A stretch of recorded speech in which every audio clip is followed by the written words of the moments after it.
Without objection, the Chair is authorized to declare a recess of the committee at any point pursuant to Committee Rule 4. The Chair announces that the Chair may postpone further proceedings on any vote relating to any matter under consideration during today's markup. Pursuant to notice, we meet today to mark up 14 measures. Without objection, all members may have 5 days to submit statements or extraneous materials on today's business. As members were notified yesterday, we intend to first consider 12 bipartisan measures en bloc.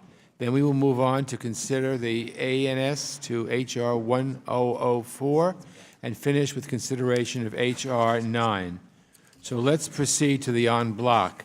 The measures are H.R. 2002, the Taiwan Assurance Act of 2019, H.Res. 273, reaffirming the United States' commitment to Taiwan and to the implementation of the Taiwan Relations Act, H.R. 97, Rescuing Animals with Rewards Act, RAWR, H.R. 753, Global Electoral Exchange Act of 2019, H.R. 1704, Championing American Business Through Diplomacy Act of 2019, H.R. 1952, Inter-Country Adoption Information Act with a Smith Amendment, H.R. 615, the Refugee Sanitation Facility Safety Act of 2019, H.R. 526, the Cambodia Democracy Act, H.Res. 106, Denouncing Female Genital Mutilation, H.R. 1359,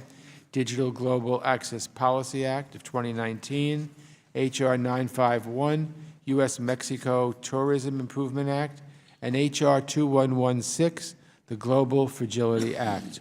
I'll now recognize myself to speak on the en bloc measures. I strongly support all of these bipartisan bills and resolutions in this package. Because we have limited time and a lot of business to get to today, I'll keep my remarks brief. First, I was very pleased to work with Ranking Member McCall on H.Res. 273 and H.R. 2002, two bipartisan measures to further strengthen the U.S.-Taiwan partnership. Tomorrow marks the 40th anniversary of the Taiwan Relations Act, and it's important for Congress to reaffirm our commitment to Taiwan and the implementation of that landmark legislation. Next, we have the Global Fragility Act, another bill that I introduced along with Mr. McCall. This legislation passed our committee and the House last Congress, and I'm pleased that we're considering it again today. It will help strengthen and coordinate our government's efforts to help countries become stronger and more stable, and thus make it harder for terrorists, criminals, and other violent groups to put down roots. I'm also happy to join with Mr. McCall on H.R. 1704, the Championing American Business Through Diplomacy Act, which prioritizes commercial diplomacy so the State Department can better support American businesses in the global market. When we think of the importance of diplomacy for American businesses, we must look at our southern border. Mexico is one of our largest trading partners, and the proximity between our two nations makes the U.S.-Mexico tourism industry an important economic driver. The U.S. tourism industry would suffer if President Trump follows through on his ill-advised desire to close the U.S.-Mexico border. The U.S.-Mexico Tourism Improvement Act, a common-sense bill introduced by Mr. Cuellar and Mr. McCall, would benefit both our countries. This legislation will increase exchange programs in a number of economic sectors and demonstrate the kind of mutually beneficial partnership Congress wants with Mexico. I'm also happy to support Mr. Yoho's Cambodia Democracy Act. This bill codifies existing sanctions to hold Cambodia's leaders accountable for their crackdowns on democracy and stripping the Cambodian people of their rights.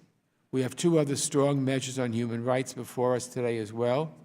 H.Res. 106, introduced by Ms. Frankel and Mr. Perry, rightly denounces female genital mutilation as an egregious violation of women's and girls' human rights.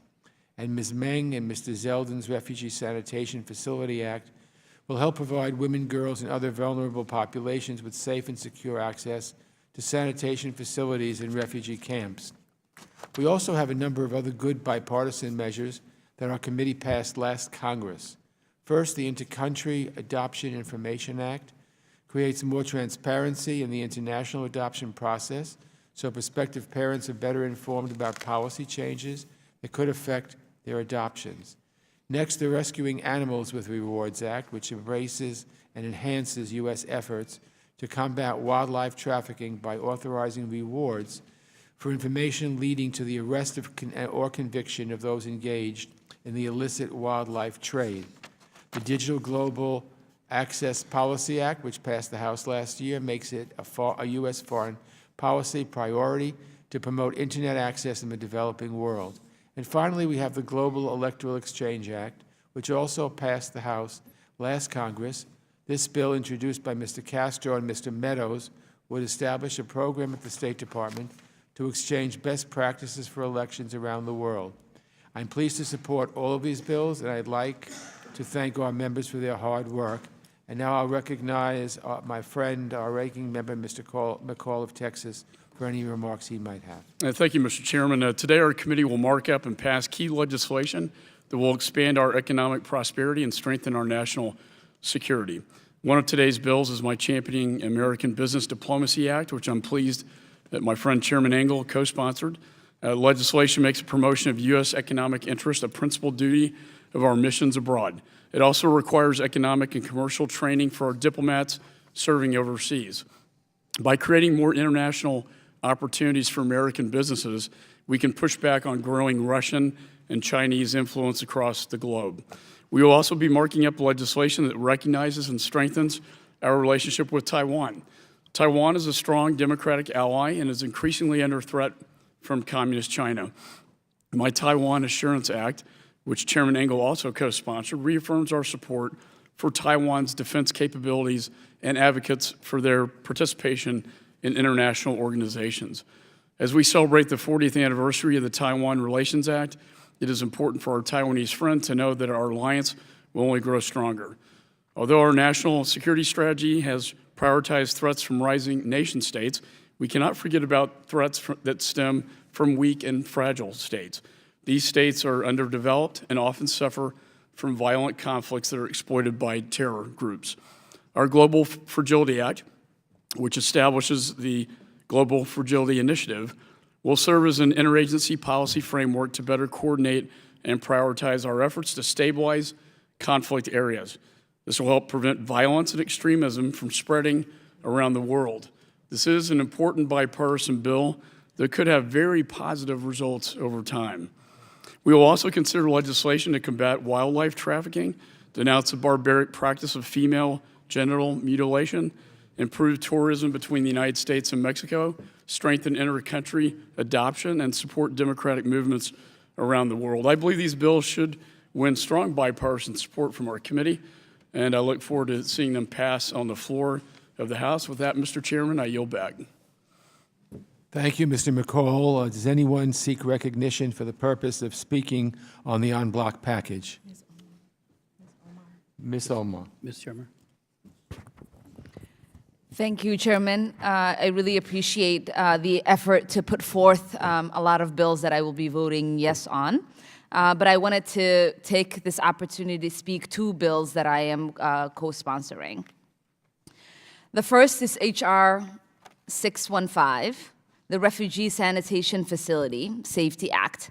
I'm proud to be an original co-sponsor of this bill, which will provide much-needed protection for girls and women in refugee camps around the world.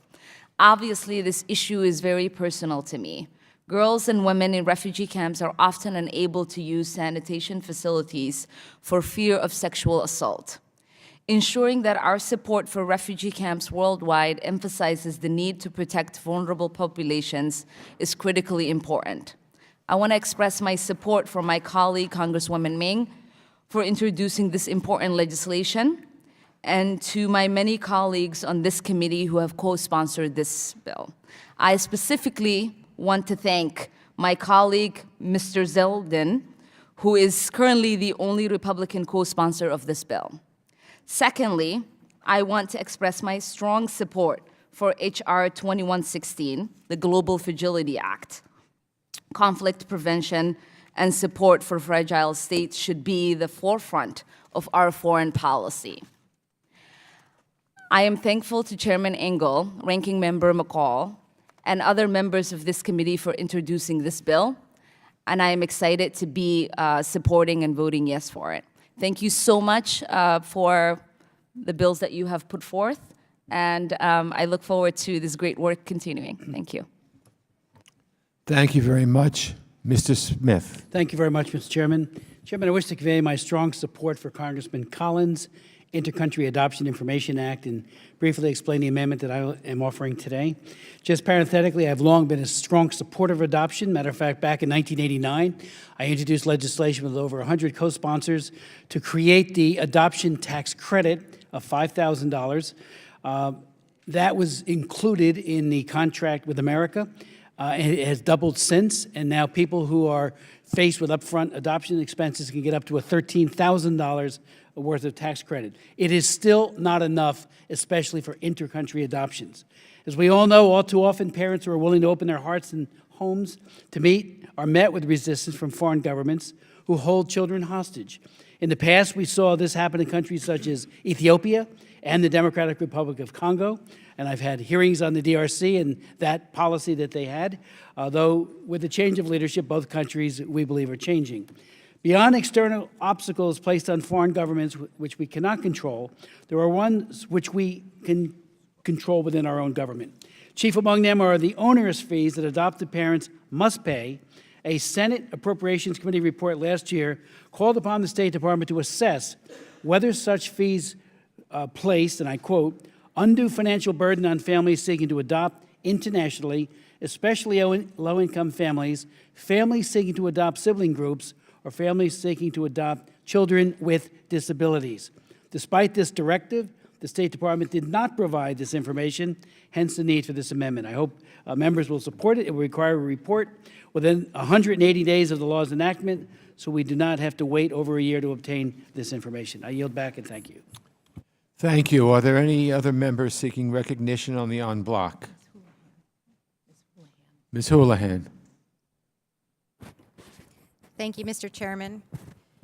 I would like to take a moment to speak on the bipartisan resolution denouncing the practice of female genital mutilation. I'm very pleased that my colleague from Pennsylvania, Mr. Perry, is co-leading this resolution, and it is my honor to be a co-sponsor. Genital cutting harms 3 million girls annually, jeopardizing their health, their safety, and violating their right to their autonomy over their own bodies. I hope this resolution will be a starting point for a larger and bipartisan conversation about women's health, including their access to contraception, preventing maternal deaths, and ending child marriage. With that in mind, I would be remiss if I spoke to the importance of this resolution without mentioning the great work of the United Nations Population Fund. The UNFPA is a leader in helping communities abandon the practice of female genital mutilation, and it plays a key role in addressing women's health needs around the world. In spite of that, the President's administration has requested in its budget that Congress defund this critical program. I urge my colleagues to support this resolution and to continue to support funding for programs like the UNFPA. Thank you, Mr. Chairman, and I yield back. Thank you very much. Mr. Wright. Thank you, Mr. Chairman, and thank you and Ranking Member McCall for agreeing to include H.R. 1359, the Digital Gap Act, in today's markup, which I introduced with Ranking Member McCall and Representative Bella and Lou. Today, the Internet remains out of reach for more than half the world's population. That means 4 billion people, predominantly those in developing countries and women, do not have access to the benefits the Internet provides, like the free flow of information, life-changing innovations in health and education, and e-commerce. Expanding Internet access is critical to driving economic growth, reducing poverty, improving education and health care, empowering women, bolstering democratic principles, and advancing U.S. interests around the globe. The Digital Gap Act will bring us one step closer to universal Internet access by promoting common sense build once policies, by working to remove tax and regulatory barriers to investment, and by increasing public-private partnerships in Internet infrastructure projects. The United States has long been a leader in promoting expanded Internet access, and passing the Digital Gap Act today will ensure we continue this leadership. Thank you again, Chairman and Ranking Member, for including this bill, and I urge my colleagues to support all the bills in bloc. Thank you. Now yield back. Thank you. Is there any other member seeking recognition on the en bloc? Having heard no further requests for recognition, then, without objection, the committee will proceed to consider the noticed items en bloc. Without objection, the Smith Amendment to H.R. 1952 is agreed to. The question occurs on the measures en bloc as amended. All those in favor say aye. Aye. Aye. All those opposed, no. In the opinion of the chair, the ayes have it. The measures considered en bloc are agreed to, and without objection, each measure in the en bloc is ordered favorably reported as amended. Without objection, staff is authorized to make any technical and conforming changes, and the chair is authorized to seek House consideration under suspension of the rules. Now on to the next item of business. We're temporarily waiting for bills on the floor, and when that happens, we'll suspend, but I think it's probably better to just continue. Have votes been called yet? Not yet. Okay. Okay. All right. This is the lady. Which one? Pursuant to notice for purposes of markup, I now call up H.R. 1004, prohibiting unauthorized action in Venezuela Act. The clerk will report the bill. H.R. 1004, to prohibit the introduction of United States Armed Forces into hostilities with respect to Venezuela and for other purposes. Without objection, the first reading of the bill is dispensed with. Without objection, the bill shall be considered as read and open to amendment at any point. I now offer an amendment in the nature of a substitute. The clerk will please report the amendment. Amendment in the nature of a substitute to H.R. 1004, offered by Mr. Engel and Mr. Cicilline. Strike all after the enacting clause and insert the following. Section 1, short title. This act may be cited. Without objection, the reading of the amendment will be dispensed with. Without objection, the amendment in the nature of a substitute will be considered base text for purposes of further amendment. And I now recognize myself for remarks on H.R. 1004. First of all, I want to thank Mr. Cicilline for authoring this bipartisan bill and for his testimony before this committee last month. Having just returned from the Colombia-Venezuela border, it saddens me to see just how quickly conditions in Venezuela are deteriorating. I heard truly heartbreaking stories from so many migrants and refugees who have fled the country. And I am pleased that in the past month our committee advanced 3 key pieces of legislation, all of which passed the House, that keep the pressure on Nicolas Maduro and support the Venezuelan people. Frankly, I'd prefer to focus our committee's attention solely on supporting the people of Venezuela in the struggle for a better future. But unfortunately, we are forced to respond and reinforce the role of Congress under the Constitution and the War Powers Resolution. I do believe that it's Congress's right and ability to declare war, and I think for too long we have been abrogating our responsibility to the executive branch, no matter who the president was. There are some who will say we shouldn't have a debate in Congress over the use of force in Venezuela. Instead, we should wait and see what the president decides to do before we even have a conversation about the use of force. I must respectfully disagree. Under Article 1 of our Constitution, it is the responsibility of Congress to decide whether America will go to war. If the president wants to threaten military force, the War Powers Resolution specifies that he needs to make sure Congress supports that decision and will be prepared to authorize it if necessary. So the bill we are considering today should really be unnecessary. Presidents should just follow the Constitution and the law. But unfortunately, we've all seen presidents of both parties carry out military interventions without coming to Congress. So today's legislation simply reasserts the legal requirement that the president must work with us now, not after U.S. troops are put in harm's way. We've ceded our authority for far too long, sitting on the sidelines. If we don't take action, the executive branch will keep disregarding the law and ignoring our role in this process. I've said it before, and I'll say it again. Maduro is a kleptocratic dictator, and the Venezuelan people deserve better.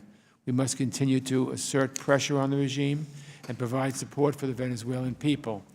None of this effort is undermined by reminding the Trump administration that they must uphold the Constitution and come to Congress for any military authorization. To avoid this conversation would be irresponsible and a shirking of our most solemn responsibility. So I support this measure, and I urge all members to join me in doing so. And I'll now recognize our ranking member, Mr. McCall of Texas, for the purpose of his remarks on H.R. 1004. Thank you, Mr. Chairman. I strongly oppose H.R. 1004, and I'm gravely concerned that this exercise today is both dangerous and political. I understand the majority wants to send a message to President Trump. And sadly, most Democrats won't directly recognize Juan Guaido as a legitimate interim president. But it's the Venezuelan people who are fighting for their freedom that this measure will hurt. Simply put, the ultimate winner of this markup in our division here today is Maduro and his failed socialist regime. Colombian President Duque said this to me, and I strongly believe when he said that the credible threat of force is keeping interim President Guaido alive and deterring Maduro from further escalation of violence against innocent Venezuelan people we are trying to support. We must not underestimate this regime's cruelty. And Chairman and I saw it firsthand. They are starving their people, refusing to let humanitarian aid into the country. Maduro is holding approximately 864 political prisoners as we mark up this bill, including 6 Citgo workers, 4 of which are from my home state of Texas. He has unleashed armed colectivos who murder Venezuelans with impunity. I had the honor of meeting Juan Guaido's wife, and she expressed her concern over the serious danger facing her husband. I also met the family of Guaido's chief of staff, Roberto Marrero, who remains imprisoned after being swept up by Maduro's Cuban-backed intelligence services. Shortly after we met, the Maduro regime revoked Guaido's parliamentary immunity and is threatening to arrest him based on allegations of terrorism. Our administration has stated its commitment to a peaceful resolution, and we are all supportive of this. But the conditions on the ground are getting worse, not better. I just visited the Venezuela-Colombian border with Chairman Engel and witnessed the devastation and the humanitarian crisis. 50,000 Venezuelans escape every day, and Maduro is solely to blame. The U.S. sanctions are working, but they need more time to have effect. The administration has made clear that more can and will be done to financially constrain the regime. Last week, I was with Vice President Pence at a speech in Houston where he announced a new round of sanctions targeting Venezuelan oil shipments to Cuba. We have a coalition of 54 countries supporting the opposition. Maduro is feeling the heat. We should not give him reason to breathe a sigh of relief. We all want to see a peaceful transition in Venezuela through free and fair elections. And to make this happen, Maduro must understand that the best outcome is to step down and leave the country peacefully. However, this legislation jeopardizes that outcome by appearing to take military force off the table and handing a propaganda win to Maduro. It also emboldens the Cubans and the Russians, who are the real interventionists in Venezuela. And speaking of Cuba and Russia, I would not be surprised if this bill helps create propaganda showing division in Washington over our policy in Venezuela during this markup. Let me be clear, I'm a strong supporter of the sole power of Congress to declare war under Article 1. If the circumstance presented itself, I would be the first to push Congress to act. Opponents of this bill are not advocating for military action. We simply don't want to handcuff ourselves and limit our options to end this crisis.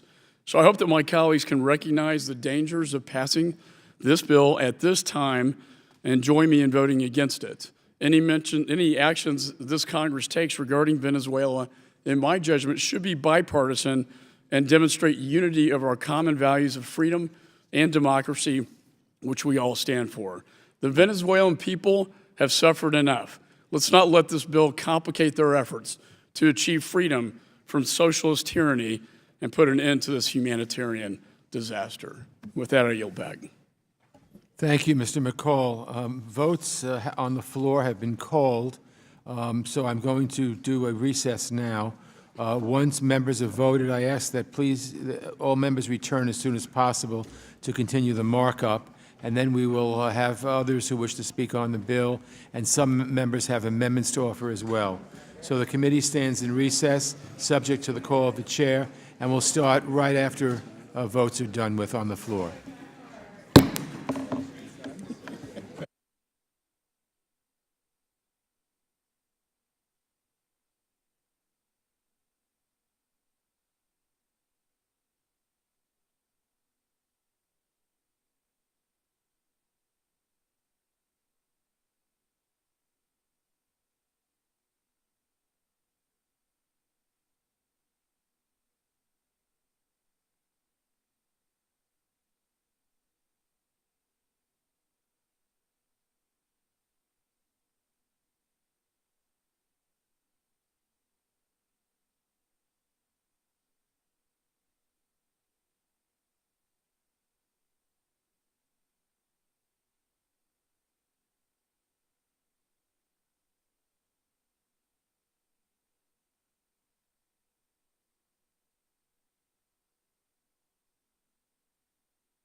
Okay, the committee will come to order.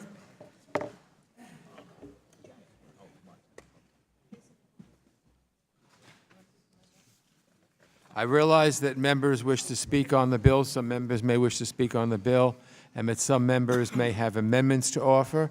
If members have general remarks on the bill, we could hear those now and then move on to amendments.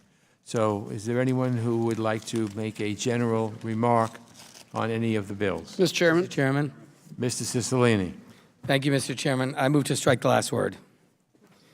Mr. Chairman, I want to thank you for holding this markup today and for considering H.R. 1004, a bipartisan bill with 64 co-sponsors. As the chairman noted, we are offering an amendment in the nature of a substitute to be considered as base text, and I ask all of my colleagues on the committee to support this legislation. I wish this bill was not necessary. I would prefer we spend our time working to find ways to support the Venezuelan people and their efforts to establish democracy in Venezuela. However, because of the belligerent and irresponsible language by Trump administration officials, we have no choice as a Congress but to weigh in and ensure that this administration understands that it does not have consent to engage in war in Venezuela. This bill very simply restates the law as already enforced in the War Powers Act and laid out in our Constitution that any military force with respect to Venezuela must be authorized by Congress. So if you have a disagreement with this bill, you have a disagreement with the Constitution.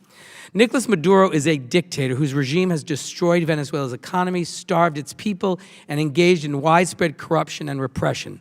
The people of Venezuela deserve a better future, a future they determine. And we all believe the Venezuelan people have a right to pick their leaders, a right Maduro has denied his people by refusing to hold free and fair elections. Nicolas Maduro is the responsible party when it comes to the current situation in Venezuela. We must have a policy that continues to place pressure on him and that seeks a diplomatic solution in Venezuela. But the Trump administration's use of rhetoric surrounding military force in Venezuela is unfortunate and counterproductive.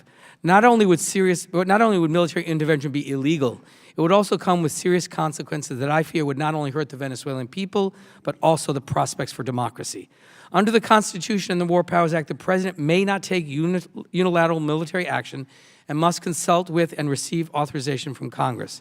As Special Representative Elliott Abrams confirmed when he was here testifying before this committee, the conditions for unilateral presidential military action have not been met.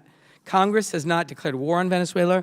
There is not any existing statutory authorization that would allow for a military intervention in Venezuela, and Venezuela has not attacked the United States, its territories or possessions, or its armed forces. Yet the administration continues the drumbeat of aggressive, saber-rattling rhetoric, promoting military intervention as an option, the only country of the coalition that continues to make that claim. This administration has already shown their willingness to take illegal military action without consulting Congress, such as when they launched attacks on the Assad regime without proper authorization. I understand that some of my colleagues will say that while they don't support military intervention in Venezuela, they oppose this bill because they don't think it's necessary, or they think it's unnecessarily partisan, or that its passing could harm Juan Guaido. I'd like to respond to this line of argument. First, the bill is absolutely necessary in order for Congress to be clear about what our expectations are surrounding military action in Venezuela. I'd like to refer to the testimony of Deborah Pearlstein, a professor of law at the Cardozo School of Law and a witness at the hearing we held last month on this bill. She said, and I quote, "The president's power waxes and wanes as a function of what Congress does. When Congress has said nothing, the president is acting in effectively a constitutional twilight zone." She continued, "The president is in a different constitutional position when Congress has affirmatively said not yet or no. And that is the shift that this legislation would make," end quote. If you want to properly exercise our constitutional authority in light of the administration's ongoing rhetoric, we are compelled to act. Second, to the criticism that this bill makes the issue of Venezuela partisan, I would say please join us in supporting this common sense legislation, and let's send a clear and bipartisan message to the administration and to the world that Congress has decided to stop abrogating our constitutional role in military affairs. The only reason we're here considering this bill today is because the administration took it upon itself to threaten a war it doesn't have an authorization to start. And third, to the argument that passing this legislation could put Mr. Guaido in danger, I have to respond by saying that I have the utmost respect and admiration for Mr. Guaido, but must point out that his security is threatened by the very nature of who he is and how he has chosen to stand up for the people of Venezuela. I admire his courage greatly, but we cannot allow the potential brutish actions of Nicolas Maduro to dictate American foreign policy decisions. Finally, to the argument that this bill would take pressure off Maduro or take any options off the table, This is simply not reflected in the substance of the bill. This bill takes no options off the table. If the administration wanted to come to Congress tomorrow to discuss authorization for military action, it could do so. The U.S. Constitution and the War Powers Resolution have set up the checks and balances framework for American military action, not this legislation. I'd like to finish by saying that this administration has shown a troubling disregard for the Constitution and for Congress. That is why I introduced this legislation, and that's why we must pass it. U.S. military action with respect to Venezuela would be illegal and ill-advised. Americans do not want another endless foreign military engagement, and the administration has not made any case based on American national security or our interest for intervention in Venezuela. Rather than threaten war, the United States must continue to work with the Lima Group, Europe, and the international community to use diplomatic and economic tools to pressure Maduro to honor the will of his people. Congress should do everything in its power to support a peaceful, truly democratic transition of power in Venezuela. I'm thankful to the more than 60 bipartisan co-sponsors, many of the members of this committee who are supporting this bill, and I ask my colleagues on both sides of the aisle to join me in voting in support of the Constitution, in support of Congress's role, and in support of this bill. And with that, Mr. Chairman, I yield back. Mr. Yoho, did you wish to speak? Mr. Kin? Yes, sir, I did. Okay. After Mr. Kinzinger. Okay, Mr. Kinzinger is recognized. Well, I thank the gentleman, and thank you, Chairman. I'm going to try to do this as professionally without getting upset as I can. I want to talk briefly about what's going on in Venezuela, a disgusting situation. People are starving to death. We're seeing firsthand the failure of autocratic rule, of socialism. In the process, Mr. Maduro has decided that he is going to maintain power against the legitimately elected president, Mr. Guaido of Venezuela. If the United States wants to pressure Maduro out of his fake office that he does not have the right to have, we have what's called the DIME model, diplomatic, information, military, and economic things at our disposal. My friend, Mr. Cicilline, just said that, we need to use diplomatic and economic processes to force a solution here. And the thing I'd make mention of that is when you're dealing with an enemy or an adversary, the only thing that makes diplomacy effective, as well as economic, is a military option on the table, is having that threat there.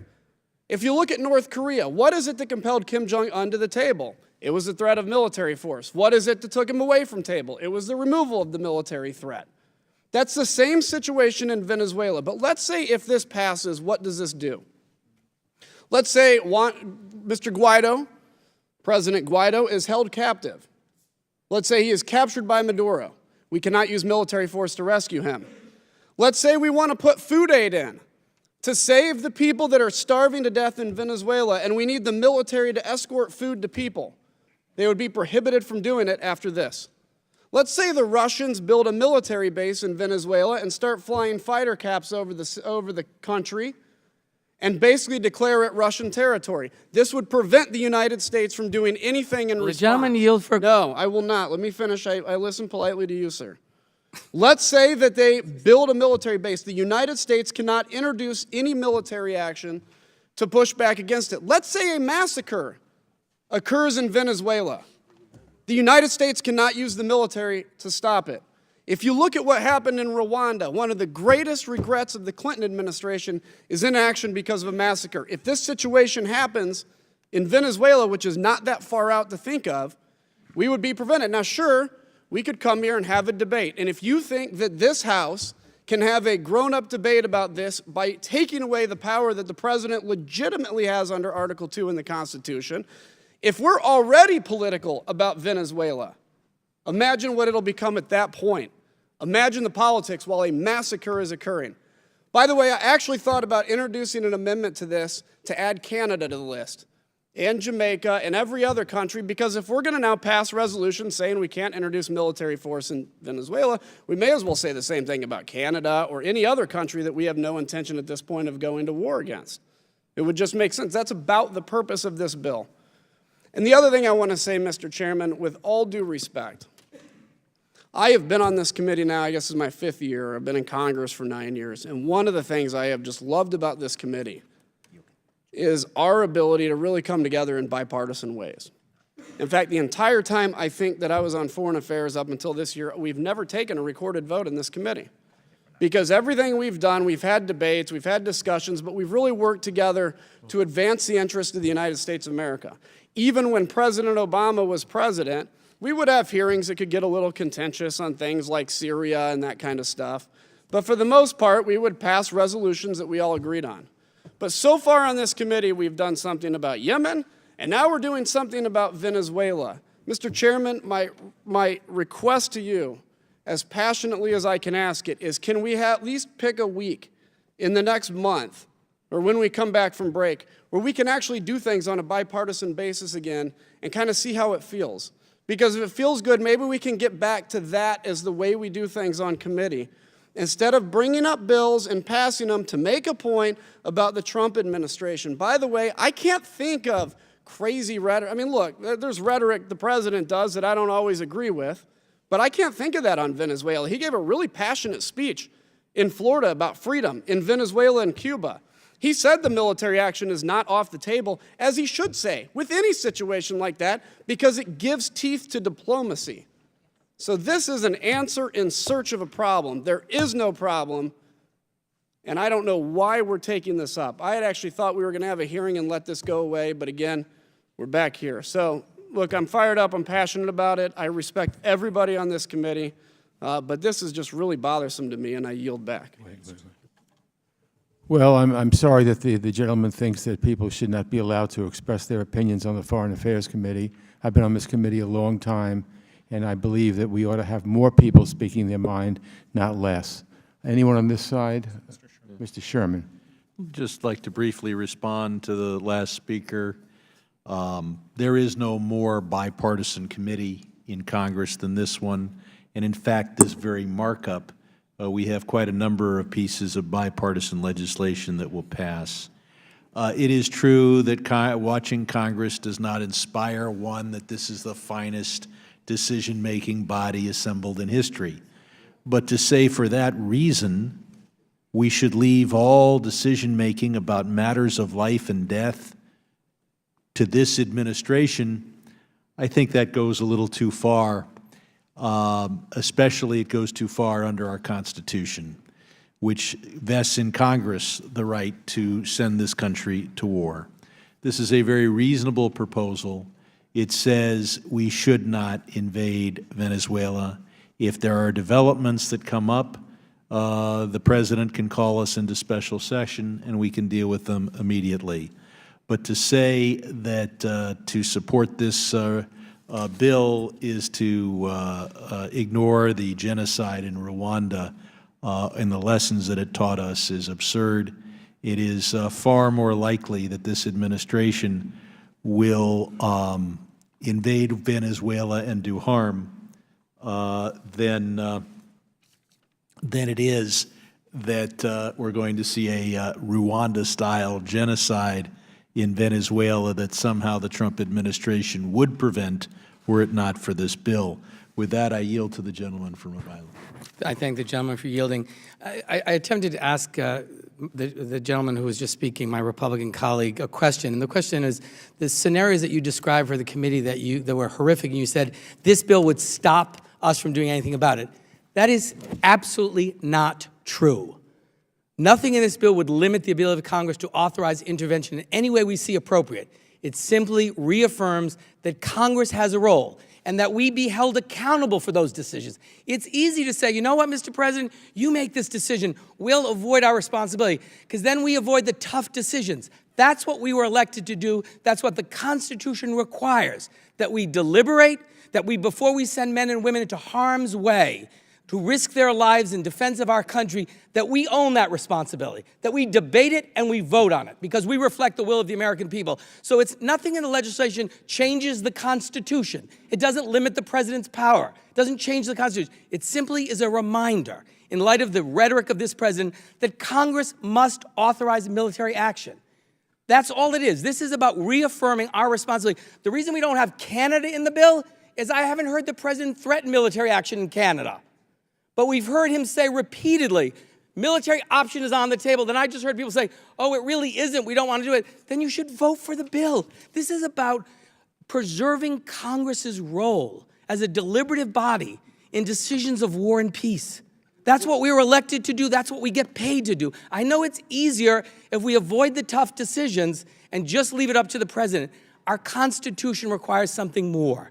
And so all I'm asking is to support this bill, which just reaffirms. And by the way, the group, the international group, the Lima group, they all managed to be playing a very productive role in a peaceful transition to a democracy without the threat of military force. The United States is an outlier. We don't need to be in that position. This is a moment for Congress to do its job, to assert its authority as set forth by our founding fathers in our Constitution, and to be responsible before we send men and women into harm's way. I'll reclaim my time. I think the gentleman makes an excellent point, and I think that if action in the future should be taken in Venezuela, this Congress can make a well-reasoned decision. I then yield back and then recognize the gentleman, Mr. Yoho. Thank you, Mr. Chairman. And this is a very important topic, obviously, to go on this long. I just want to remind my colleagues, not just on the other side, but all of us here, we're making a decision here in a bill form versus a resolution saying that the president can't do this. And I don't remember the president saying he was going to go in there. He just said all options are on the table. And I think with the tinderbox that Venezuela is right now, I think what you're seeing play out there is it's not about Venezuela. This is a lot more than Venezuela. This is the Cuban government that has been propping up Venezuela for years with 10 to 40,000 troops protecting Maduro, before that, Chavez, and then you've got the Russians in there. And if Venezuela falls, so does Cuba. And so to take military option off the table, and the president, like I said, he never said he was going in there, and I truly believe that if he was, he would come to Congress and ask for that authority.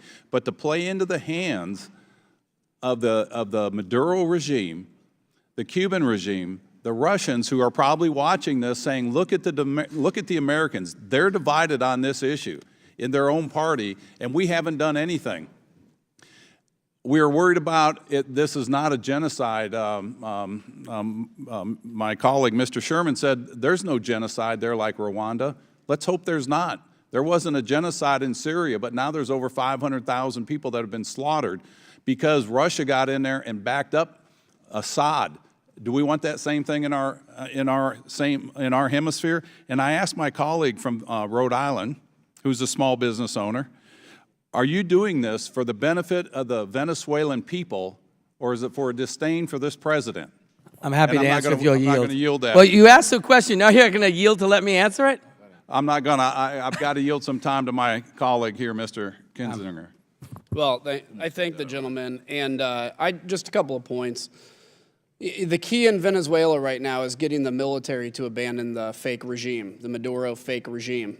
When you take military off the table, the military is not very compelled to abandon the regime because they don't see a threat. They see the Russians introduced there. They see, tens of thousands of Cuban people holding up the regime. The mere threat of force can cause the military to abandon Mr. Maduro. Secondly, to my friend, you mentioned that this really does nothing outside of the War Powers Act. The War Powers Act gives the president flexibility to move, and then he has to advise Congress, and then eventually it comes to Congress for a vote. This expressly prohibits the president from introducing any military force unless it's to rescue a U.S. citizen. So it expressly prohibits the U.S. from using military force to create a humanitarian corridor, to rescue Guaido, to stop a genocide. I'm not saying a genocide is going to happen, but who knows what can happen in this environment, any flash kind of issue like this. This bill expressly prohibits that. So it would be actually pretty hard to say that the president can act within the War Powers Resolution when this bill, if passed and signed into law, of course it won't be, when this bill says the president can't do anything unless it's in defense of an American who's being held hostage. And I also want to make one other quick point. I supported President Obama in his actions in Syria in 2013. I wanted the president to attack the regime. The president came to Congress. The president, I don't think, needed to come to Congress in 2013. He could have made the decision on his own, like President Trump did, in fighting back and pushing and enforcing the red line against chemical weapons. When it came to Congress, and I'll blame my side as much as anything for this, it became political when he brought it to Congress and we did not give him the authority to attack. And we look in the Middle East, and most people would agree the biggest mistake ever made in Syria was the failure to enforce the red line in 2013. And there have been another number of mistakes since then. I'm not playing the old what ifs and the Wayback Game. But I am making the point that I believe a president should have the ability to do foreign policy on a speed-type situation like this without every little tiny action having to come to Congress, because I'm not commander-in-chief and nobody in here is commander-in-chief. With that, I'll yield back to the gentleman from Florida. I appreciate your You ready? comments. No, not right yet, but I appreciate you trying. We need to keep in mind that the legitimate president is President Guaido, and we are weakening his hand to take over as a legitimate president of that country when they see the Americans saying, well, you know what, we're backing away from this, we're going to let whatever happens. And I think we've seen that happen in Libya and other countries, and I think this is a time that we stay united as we go to vote on this today, that we stay united as the U.S. Congress and send a strong message that all options are on the table, and I suggest that we vote no on this. I yield back. The gentleman from New Jersey, Mr. Malinowski, is recognized. Thank you. Look, I appreciate the comments from Mr. Kinzinger and others on the other side. Let me see if I can find some common ground here. I think there are two separate questions. One is, should the use of force be on the table? The other is, what is the process for making these decisions? I appreciate the comments of Ranking Member McCall that those who oppose this resolution are not necessarily in favor of the use of military force.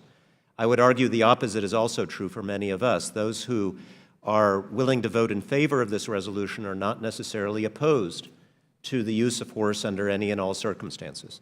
I can imagine circumstances under which I would vote very rapidly in favor of the use of force in Venezuela. Mr. Kinzinger mentioned some of those hypothetical situations. So I don't think it's the case that this would automatically become politicized if President Trump were to come here. I recognize Mr. Guaido as the legitimate leader of Venezuela. I think we should recognize that as a Congress, and I would support legislation to that effect as well. But I think what this legislation is about is process. It's about whether in that circumstance the United States Congress should play a role in making a decision, and for that narrow reason I would vote in favor of it. I yield. I am. Anyone? No? Who? I'm sorry, Mr. Perry is recognized for 5 minutes. Thank you, Mr. Chairman. Members of the committee, I think the process is clear. The Constitution is clear. The President is already limited and should not be limited further in this case or any other case. And it seems to me that if we want to stand with the freedom-loving people of America and Venezuela, we have a choice here of either allowing the process to take its course if need be, because if any committee should understand this, we should understand that diplomacy without a strong deterrence, without a strong military response capability is like a saw without teeth. And the conversation we're having right now in this committee about this discussion, whoever's watching, I'm sure the communist Chinese are loving this. I'm sure the Cuban government is loving this. And I'm sure the Russians are happy to collude on this. We either stand with the freedom-loving people of Venezuela or we don't. We either send a message to Maduro that America does not stand with him or we don't. And that's what this is going to end up being. That's what this vote is going to be about. It's shirts and skins at this point. If you don't get that, I think you're missing the bigger picture. The process is already clear. There already is a law. There already is a Constitution limiting the President to act as he should, and then following up as we should is the process that's been outlined. And usurping that only emboldens our enemies and Venezuela's enemies. I yield to Mr. Kinsey. Well, I thank the gentleman for yielding, and I think it's important to point out that the War Powers Resolution, what it really does, it requires the President to notify Congress within 48 hours of committing armed forces to military action, and it forbids them from remaining for more than 60 days without congressional approval. And it also provides a mechanism, as we've experienced here and elsewhere, for a privilege resolution to withdraw troops, and we understand that. It does not, so to say that this simply just reinforces the War Powers Resolution doesn't do that. The President has flexibility, according to the War Powers Resolution, to make decisions on the use of military action, and then Congress is triggered at that point to act. But to preemptively say that we're going to take away the President's ability to even threaten the use of military force because, and now somehow get a diplomatic solution with just economic measures, or to say that the President cannot commit military to any circumstance except rescuing U.S. hostages in Venezuela. I'm all for rescuing U.S. hostages in Venezuela, but I can think of 1,000 other things, scenarios that if I brought up, we'd probably have 100% agreement that that would cause the introduction of U.S. troops. But let's say something happens really quickly. Let's say it's a humanitarian corridor issue, or let's say it has to do with the Russian jets, and we're gone for the next 2 weeks. And if the President needs our vote now because this thing was just signed into law, we would have to come back 48 hours, probably take a couple days to debate, and then vote. So we've now limited the President's ability to act by 5 days, if we're lucky, if we can get everybody back here in that kind of a time. The War Powers Resolution is just fine. It is exactly what we need to handle a situation like this. But this, I believe, is being done because for whatever reason, there's a political consideration. I don't mean that pejoratively to my friend. Mr. Cicilline and I are friends. But I do think that this is unnecessary. And with that, I'll yield back to my friend from Pennsylvania. Thanks, Mr. Chairman. I yield the balance. Well, I think you want to yield the balance of your time to Mr. McCall, the ranking member. That's what I meant. I thank the gentleman from Pennsylvania. I know this is well-intentioned, but I have to tell you, I think it's very dangerous. And what I saw down on the border of Venezuela with the chairman were a bunch of babies and young children and mothers and grandmothers who are leaving that country, 50,000 a day for one reason and one reason only, and that's President Maduro, the illegitimate president, and the humanitarian crises he's brought upon his own people. So I think it's important to look at, as Mr. Perry pointed out, who is for this and who is against this? Because I think that's instructive. I can tell you the Ambassador Vecchio came to me trying to stop this. And then the majority agreed to, well, let's just have a hearing and then we'll stop. And they broke that promise. And then they came back and now they're marking this bill up. I've talked to the ambassador from Venezuela. He does not want to see this go forward. I've talked to the ambassador from Colombia. They do not want to see this go forward. The president of Colombia himself said the only thing keeping President Guaido alive and safe is the threat of credible force. Who is for this? Maduro is. The Russians are. The Chinese are. And the Cubans. Let's remember who our enemies are and who our friends are, and it's the people of Venezuela, not our enemies. And I yield back. The gentleman from Virginia is recognized. Thank you, Mr. Chairman. I can't imagine a more important and salient debate than the one we're having. There is nothing more momentous and consequential in any vote we will ever cast than it is about war and peace. And for too long, frankly, the legislative branch since World War II has found the coward's way out. We criticize the executive branch for its actions, but of course we take no responsibility for it, even though the Constitution is quite clear. Article 1, in my view, couldn't be clearer. Only the legislative branch has the right to decide on war and peace. And by the way, and to marshal the armed forces, commensurate with that decision. If there are imputed powers to Article 2 for the President in his role as Commander-in-Chief, surely there are also commensurate imputed powers in Article 1 for the legislative branch of the United States Congress. Now, I've heard some arguments from my friend from Pennsylvania that startle me. He's given us a stark choice. He says, you're either with the people of Venezuela or you're not. And I guess the subtext of that challenge is if we don't vote for military intervention at some point, we're not. Well, I beg to differ. I don't think that's the choice at all in front of us. I would also argue that reasonable people could reasonably disagree. But frankly, the introduction of U.S. military could backfire. And if it's going to happen, we need this debate. We need the regular process Mr. Cicilline is telling us we need.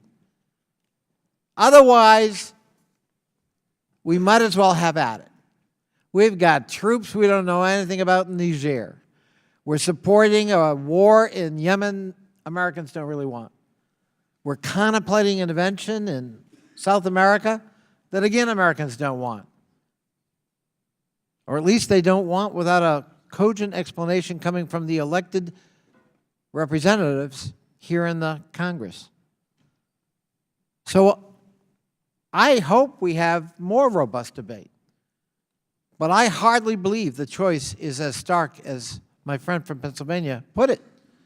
And I utterly reject the choice he's given us. That is not our choice. The choice in front of us is, will we ever return to regular order constitutionally?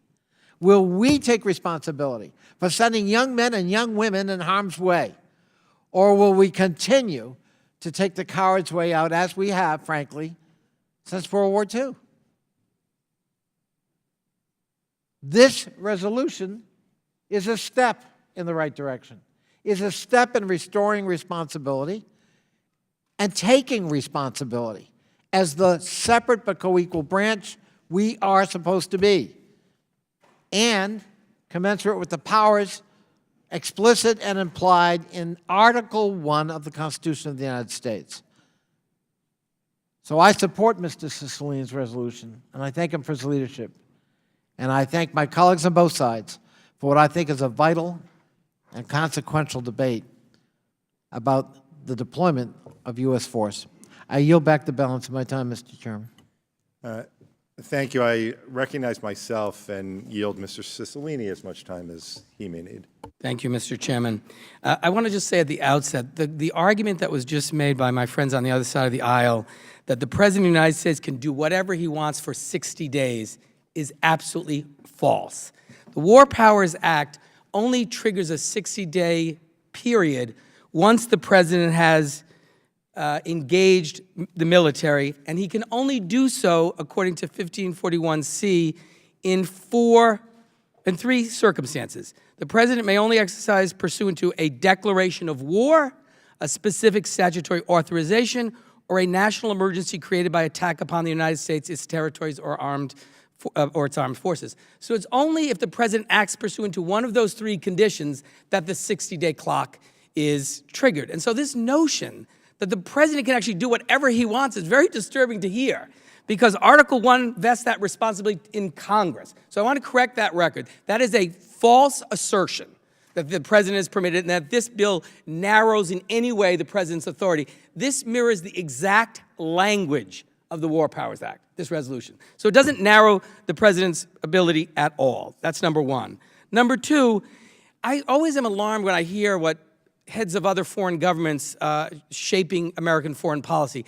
There are just as many people who believe that Maduro uses this threat of military action by the United States in propaganda to rally people in his country to his side.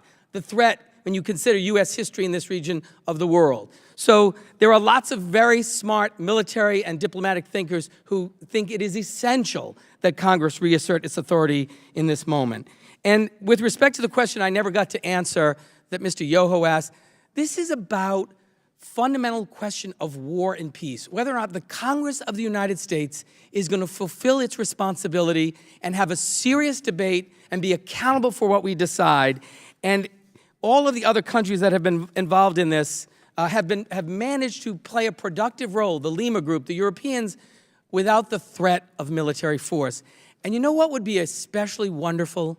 If the world, the Venezuelan people and the world watched the United States honor its Constitution, honor the rule of law, as we're promoting democracy in Venezuela, act democratic here in America, and not violate our Constitution, not surrender our responsibilities as member of Congress. Let's show them by example that we debate tough issues, that Congress in the Constitution is given this responsibility, and we meet the responsibility. Let's model really good behavior as a vibrant and strong democracy and not surrender the authority that Congress has by our Constitution and by the great people of this country. And so I thank the gentleman for yielding and yield back the balance of my time.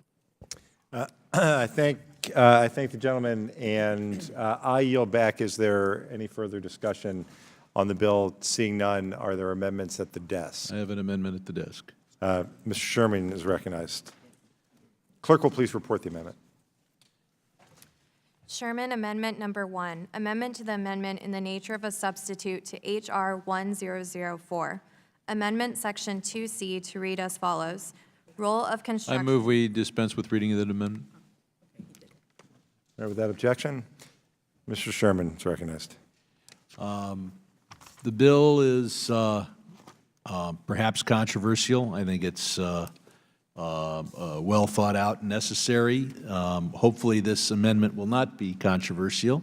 If you like the bill, this makes it better. If you don't like the bill, this makes it better. It just clarifies a few things.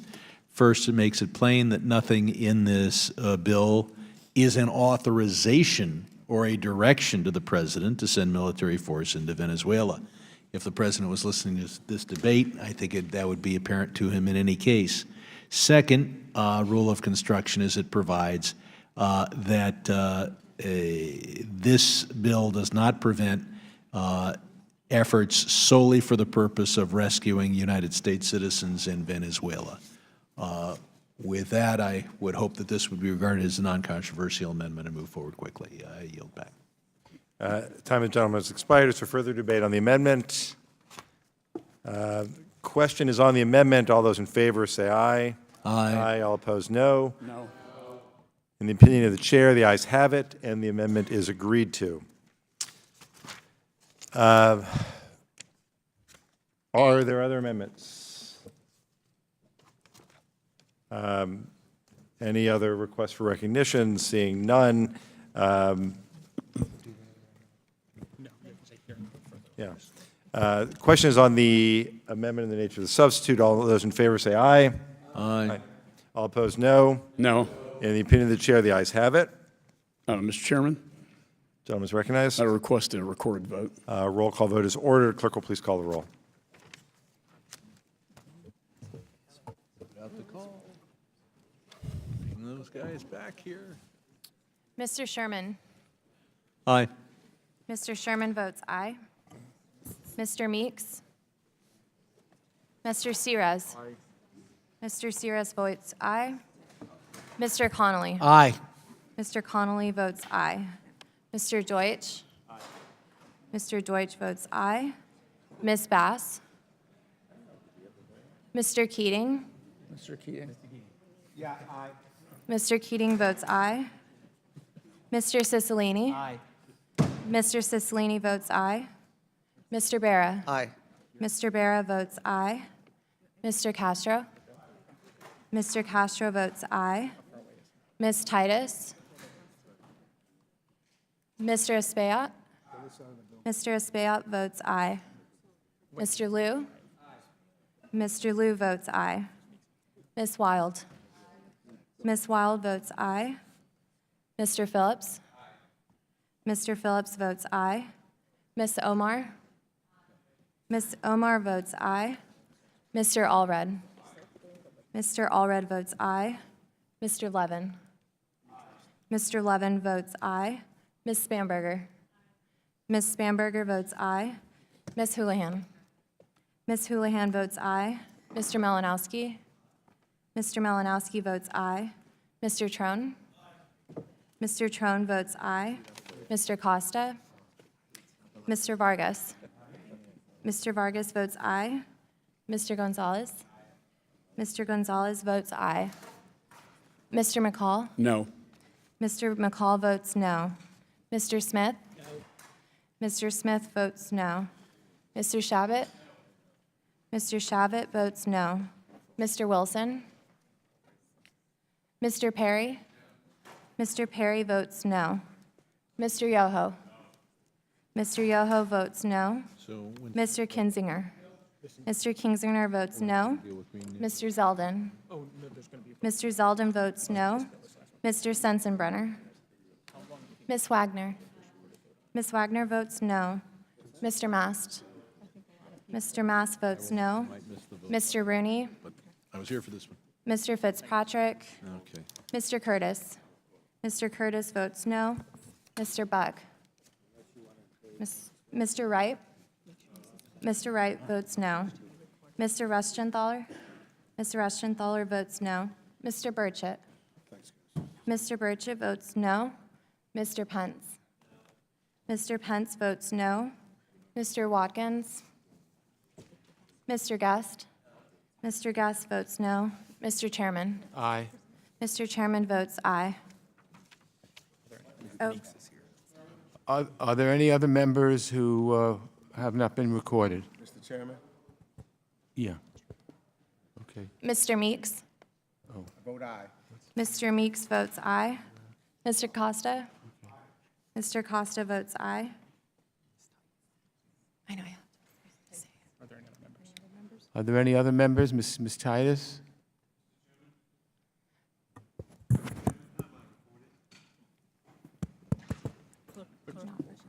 Mr. Wilson, how is Mr. Wilson recorded? Mr. Wilson is not recorded. Mr. Wilson votes no. Mr. Chairman? How is Ms. Titus Ms. recorded? Titus is not recorded. Yes. Ms. Titus votes aye. Mr. Watkins? Mr. Watkins votes no. Anybody else? Okay, the clerk will report the tally.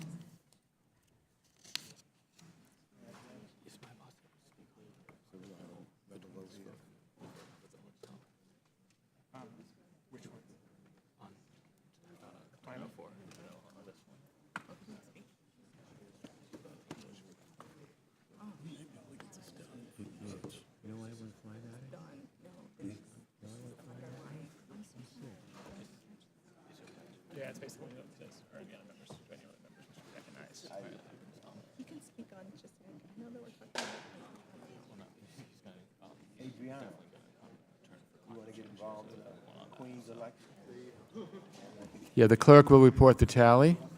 Mr. Chairman, on that vote, there are 25 ayes and 17 noes. 25 ayes and 17 noes. The amendment is agreed to. The question is to report the Bill H.R. 1004, prohibiting unauthorized action in Venezuela Act, to the House as amended with the recommendation that the bill do pass. All in favor say aye. Aye. All opposed, no. No. In the opinion of the chair, the ayes have it. The question is to report the Bill H.R. 1004, prohibiting unauthorized action in Venezuela Act, to the House as amended. No, there's no, okay, sorry, scratch it. The measure is ordered favorably, reported as amended. Okay, are we doing this? Pursuant to notice for purposes of markup, I now call up H.R. 9, the Climate Action Now Act. The clerk will report the bill. H.R. 9, to direct the President to develop a plan for the United States to meet its nationally determined contribution under the Paris Agreement and for other purposes, be it enacted by the Senate and House of Representatives of the United States of America and Congress assembled. Section 1, short title. This act may be cited as the Climate Action Now Act. Section 2, findings. Without objection, the first reading of the bill is dispensed with. Without objection, the bill shall be considered as read and open to amendment at any point. And at this time, I recognize myself to speak on the legislation. I will keep my remarks brief. Just last week, we had an impressive panel of military, defense, and international development experts testify about how climate change is a direct threat to the national security of the United States. This isn't news. We've known it for decades. Climate change is a grave threat that transcends borders, and when we face pressing global security issues, the United States is strongest when we work shoulder to shoulder with our friends and partners around the world. That's why the Paris Agreement was such a defining moment for the future of our planet. The countries of the world came together to face this global crisis. At times like these, the world usually looks to the United States for leadership. So when President Trump announced his intention to withdraw from his landmark agreement, it showed the world that America is on the treat. I think it was wrong. Every nation in the world has signed on to this agreement. If we withdraw, we will be the only country unwilling to step up to this challenge. What does that say about America's role in the world? So we must do better because we are already seeing the consequences of our inaction. Natural disasters, famines, instability, human suffering. The time for action to avoid the worst effects of climate change is rapidly closing. We must demonstrate to the rest of the world and to future generations that we're still committed to taking on this fight. So today our committee is considering legislation to address this issue and reassert American leadership on the world stage. The Climate Action Now Act keeps the United States in the Paris Climate Accord, renewing our country's pledge to address climate change head-on. The Paris Agreement allows every country to determine its own emission reduction targets and to develop a public plan for how to meet these targets. This bill follows that same model. It gives the administration total flexibility to decide what approach we need to follow and what kind of technology we need to use to reach our national targets. H.R. 9 gives all of us an opportunity to show Americans that we hear them, that we take their concerns seriously, and that we are taking action to ensure a healthier, safer, and more sustainable future. This should not be a partisan issue. I strongly support this measure, and I urge my colleagues to do the same. And I'll now recognize our ranking member, Mr. McCall of Texas, for any remarks he might have. Thank you, Mr. Chairman. We can all agree that the climate is changing, as Secretary Pompeo testified to, and that we need to take positive steps to address it. However, I oppose H.R. 9 because, among other problems, it attempts to codify President Obama's greenhouse gas reduction pledge under the Paris Agreement. During last week's hearing on climate change, I was encouraged that both sides of the political aisle expressed a shared understanding of the national security threat of climate change. Witnesses invited by both Democrats and Republicans testified to the importance of technology and innovation to address the challenge. However, the bill before us does nothing to bolster research or promote innovation. Instead, it recommits the United States to President Obama's pledge under the Paris Agreement, which was submitted on behalf of the United States without any role of the Congress. We were not even so much as consulted about his pledge to cut greenhouse gases by 26 to 28% below 2005 levels by 2025. The private sector was also not meaningfully consulted. And not only that, but as Mr. Worthington, the executive director of the U.S. Energy Association, testified to, the administration provided no cost-benefit analysis or economic justification to rationalize its pledge. All we have to rely on are third-party analysis, one of which found that his commitments would cost the economy $250 billion in gross domestic product and 2.7 million jobs by 2025. Furthermore, when asked by Mr. Zeldin at last week's hearing whether President Obama should have submitted the Paris Agreement to the Senate for ratification, all four witnesses unanimously, including the three invited by the Democrat majority, agreed that he should have. Meanwhile, China, the world's largest greenhouse gas emitter, will continue to increase its emissions through 2030 under its Paris Agreement pledge. The United States, on the other hand, saw a 14% reduction from 2005 to 2017.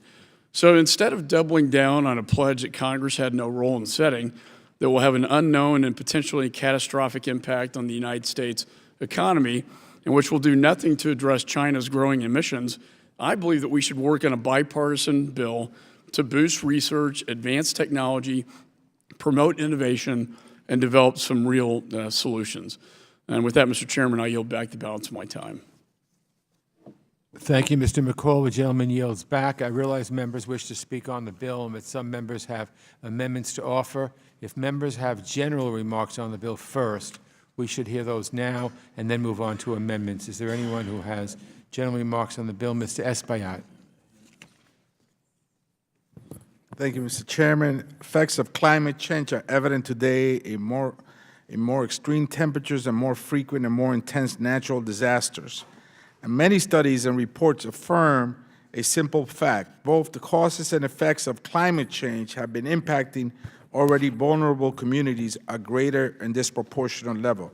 lower-income communities, indigenous people, communities of color, agrarian, and other marginalized communities not only are bearing the brunt of the impacts of climate change, but these communities also have lower capacity to prepare for and cope with extreme weather and climate-related events endangering their health and well-being. The people of the Caribbean have faced year-long drought and catastrophic hurricanes that are decimating agriculture. The Northern Triangle faces an extreme dry corridor causing food shortages and further affecting migration trends. Across Asia, rising sea levels threaten island communities, and in southern Africa, shifts in rain patterns strain agricultural production, leading to malnutrition and multiplying the threat of armed conflict and extremism. But it's not just happening to other countries. In my district, Mr. Chairman, Black and brown children are experiencing worsening asthma because of increased heat and pollution. Parents come to my office looking for help for their health care and they cannot afford it. This is a local and global issue, and I'm glad that the Foreign Affairs Committee today has demonstrated that we understand the need to address climate change with global solutions. We must incorporate climate justice into all of our policies as we move forward. Every piece of legislation on climate change considered by this House, in every bill we pass and in every hearing we hold, we must ensure that climate justice is addressed. We proactively work to protect the most vulnerable among us. Thank you, Mr. Chairman, and I yield back the remaining part of my time. The gentleman yields back. Is there anyone else who wishes to speak on the bill? Ms. Wild. Thank you, Mr. Chairman. Gandhi once said that a breach of a promise is a surrender of truth. The United States abandoning the Paris Agreement is nothing short of a surrender. Our allies are watching. Our adversaries are watching. We have an opportunity here to fulfill a promise that nearly 200 other countries have made and honored. We also have an opportunity to resurrect the truth about climate change, that it is based on objective scientific evidence and that the United States carbon footprint has contributed to this crisis. We can seize those opportunities by voting in favor of H.R. 9 today. On December 12, 2015, the United States joined nearly 200 countries in signing the Paris Agreement to combat climate change. As part of that agreement, the United States adopted a plan to reduce its carbon pollution by 26 to 28% below 2005 levels by 2025. Today, we stand as the only country that has withdrawn from that global pact, the only country. And even as some refuse to acknowledge the reality of the climate crisis, our country continues to pay the price of extreme natural disasters that grow in force and frequency, which cause loss of life, destruction of infrastructure, and damage to our economy. It should not take one more record-breaking flood or wildfire or hurricane or drought to do what is right. Enough is enough. In order to make good on our commitment, it is imperative that we prohibit federal funds from being used to take any action to advance the withdrawal of the United States from the Paris Agreement. It is also imperative that we call on the administration to develop and make public a concrete plan for how the United States will meet the pollution reduction goals submitted to the world in 2015. Anything short of passing H.R. 9 is a signal to our allies that we are unreliable, a signal to our adversaries that we cede this space to them, and an abdication of our most solemn duty to keep our constituents safe. Thank you. I yield back. Would my friend yield for a question behind you? Yes. I thank the gentlelady from Pennsylvania.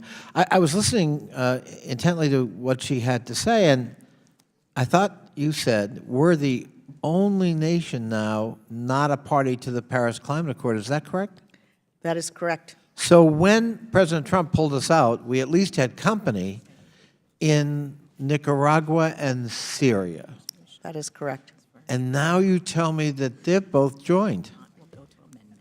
So we don't even have Nicaragua and Syria to keep us company. Is that correct? My esteemed colleague, I don't know when Nicaragua decided to rejoin, but Syria ended its holdout in 2017.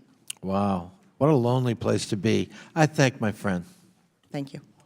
I yield back. Mr. Chairman. Are there any other members? Mr. Yoho.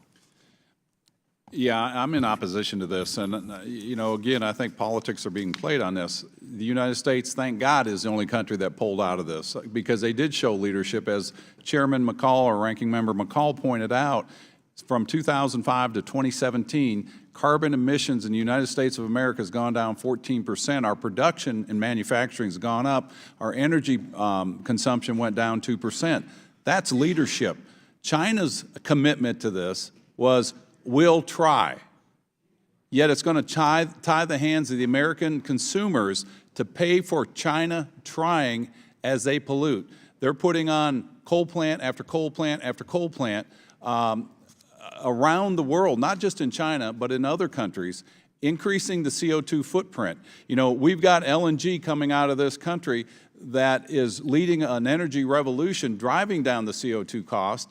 And, you know, this whole discussion over climate change, nobody's in denial that it's happening, but it's the cause of why it's happening. And if you look at the anthropogenic effect, yeah, I'm sure humans have contributed to it. But if you look at the natural causes, over 51% of it, according to science, since we are so hell-bent on science, is coming from solar activity. I don't believe you're going to stop that.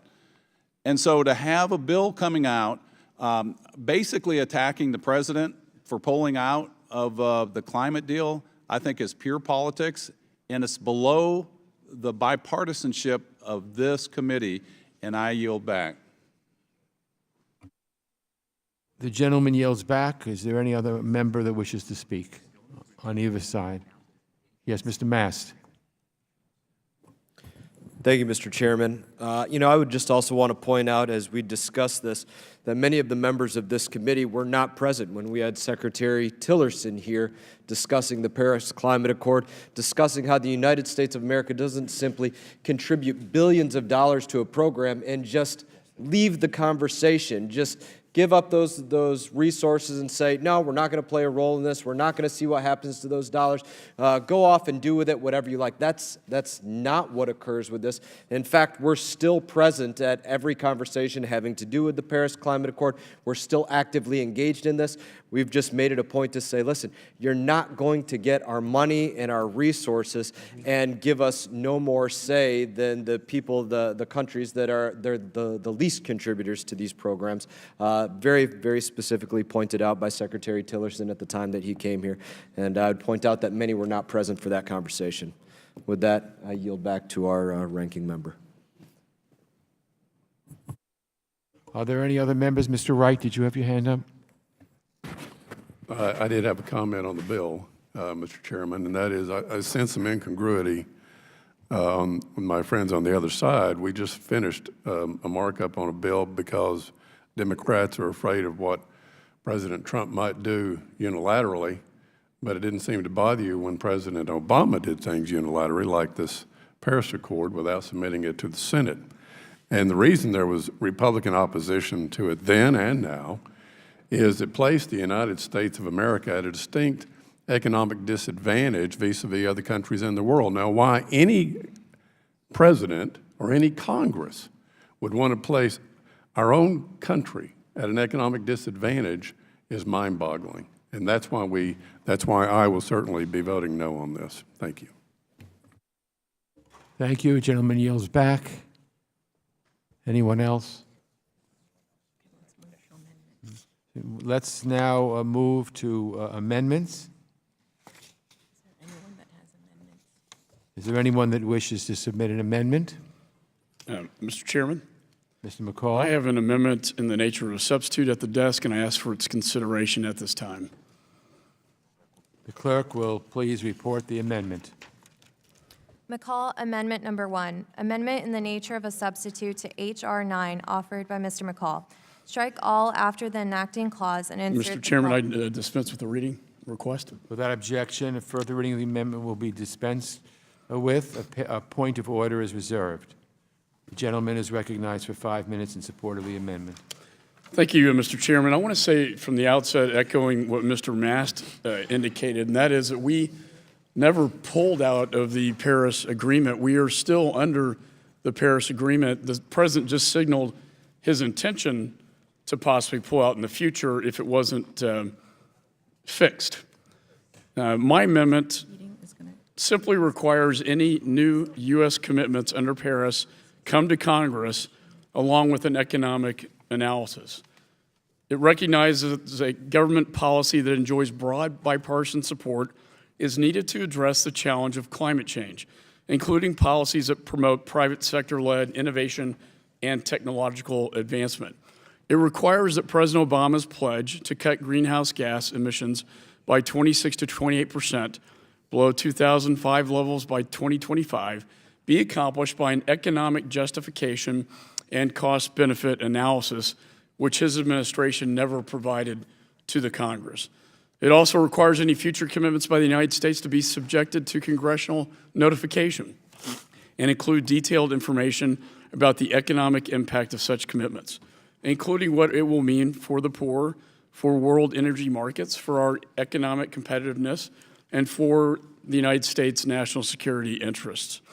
Under the Paris Agreement, the United States is just one of 12 countries out of the top 100 emitters to have no meaningful role for its legislature to provide input on our pledges. The president alone should not have that power to unilaterally reduce our emissions by 2025 when China, the world's top emitter, won't do the same until 2030. In short, my amendment calls for a bipartisan approach to addressing climate change, including technology and innovation. It adds a role for Congress and ensures that our commitments are based on economic reality. I urge support, and with that, I yield back. The gentleman yields back. Is there further debate on the amendment? Mr. Chairman. Mr. Keating. The gentleman is recognized for 5 minutes to speak on the amendment. Thank you, Mr. Chairman. I speak in opposition to this amendment. The principal purpose of the Climate Action Now Act is to keep the United States in the Paris Climate Accord. This amendment fails to accomplish this most basic task, and for that reason alone, I oppose it. As you know, the Paris Agreement is the first truly universal agreement among nations to tackle climate change. Rarely is there consensus among nearly all nations on any topic, but with the Paris Agreement, leaders from around the world collectively agreed that climate change is driven by human behavior, that it's a threat to the environment and all of humanity, and that global action is needed to stop it. It's also created a clear framework for all countries to make emission reduction commitments. At present, 197 countries, every nation on the earth, with the last signatory being war-torn Syria, have adopted the Paris Agreement. If we follow through, as the President has announced, we'll be the only country on earth unwilling to step up to this challenge. The U.S. has retreated from leadership positions. With this amendment, we're retreating from even followership positions. It'd be a terrible shame if we followed this president, ignored the threats of climate change, and ceded our role on the global stage to other countries. I urge my colleagues to oppose this amendment, and I yield back. The gentleman yields back. Is there further debate on the amendment? Seeing none, the question is on the amendment. All those in Mr. McCall's amendment, all those in favor say aye. Aye. All opposed say no. No. In the opinion of the chair, the noes have it, and the amendment is not agreed to. Mr. Chairman? Mr. McCall. No, I request a recorded vote. A roll call vote is ordered, and the clerk will please call the roll. Mr. Sherman. Mr. Meeks. Mr. H.Res. Mr. H.Res votes no. Mr. Connolly. Mr. Deutsch. Ms. Bass. Mr. Keating. Mr. Keating votes no. Mr. Cicilline. Mr. Cicilline votes no. Mr. Barra. Mr. Barra votes no. Mr. Castro?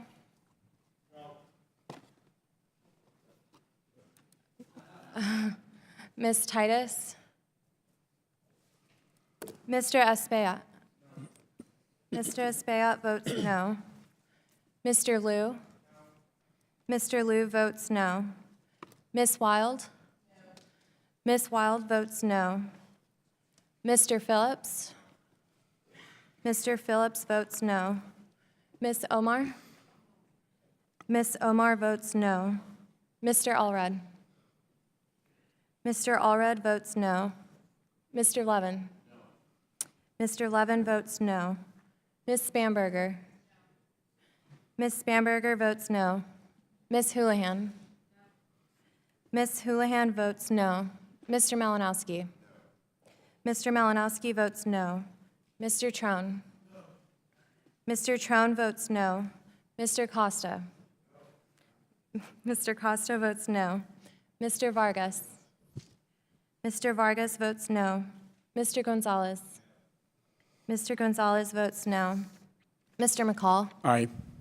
Mr. McCall votes aye. Mr. Smith? Mr. Shabbat? Mr. Shabbat votes aye. Mr. Wilson?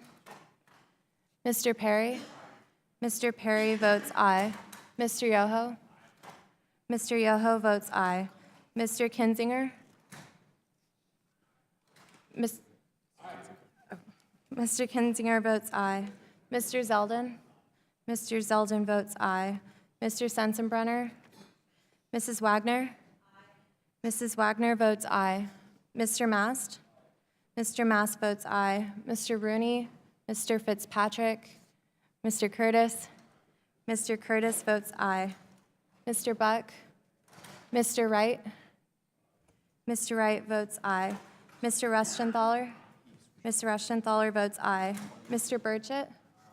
Mr. Burchett votes aye. Mr. Pence? Mr. Pence votes aye. Mr. Watkins? Mr. Watkins votes aye. Mr. Guest? Mr. Guest votes aye. Mr. Chairman? No. Mr. Chairman votes no. Is there anyone who has not been recorded who would like to do so? How is Mr. Connolly recorded? Mr. Connolly is not recorded. Mr. Connolly votes no. Mr. Deutsch, how was Mr. Deutsch recorded? Mr. Deutsch is not recorded. Mr. Deutsch votes no. Anybody else? Oh, Mr. Wilson. Mr. Wilson votes aye.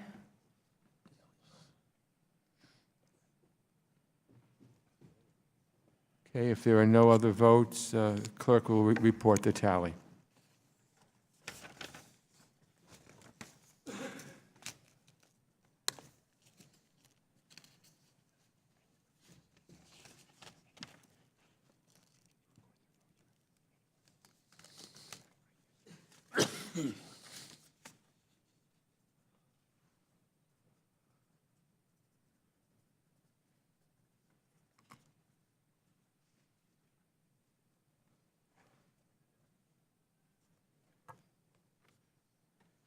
Clerk will report the tally. Mr. Chairman, on that vote, there were 16 ayes and 21 noes. 16 ayes and 21 noes. The amendment is not agreed to. Do other members seek recognition? Mr. Chairman, I have an amendment at the desk, and I ask for its consideration at this time. Mr. Curtis.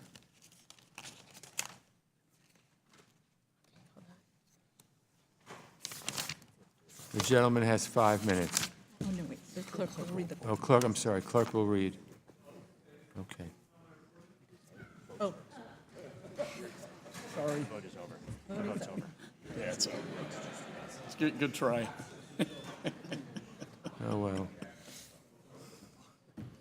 Where are we? The clerk will report the amendment? Okay, the clerk will report the amendment. Curtis Amendment Number 1. Page 4, after line 23, insert the following paragraph. Mr. Chairman, I move that we dispense with the reading of the amendment. Without objection, further reading of the amendment will be dispensed with. A point of order is reserved. Mr. Curtis. Thank you, Mr. Chairman. My amendment would simply note the nationally determined contributions, like greenhouse gas emissions of the United States compared with those of other countries. This includes China, which in the 2015 Paris Agreement has actually been permitted to increase emissions to the year 2030. As we engage in the debate about climate change, I believe it is important to note that over the past decade, the U.S. has decreased annual carbon dioxide emissions by hundreds of millions of tons, while in the last 20 years, China has tripled its carbon dioxide emissions. Without a level playing field and accountability from high-emissions countries like China, the United States' efforts to reduce emissions will have little, if any, effect on the planet overall. I urge my colleagues to adopt this common-sense amendment to improve transparency, and I yield my time. The gentleman yields back his time. Is there further debate on the amendment?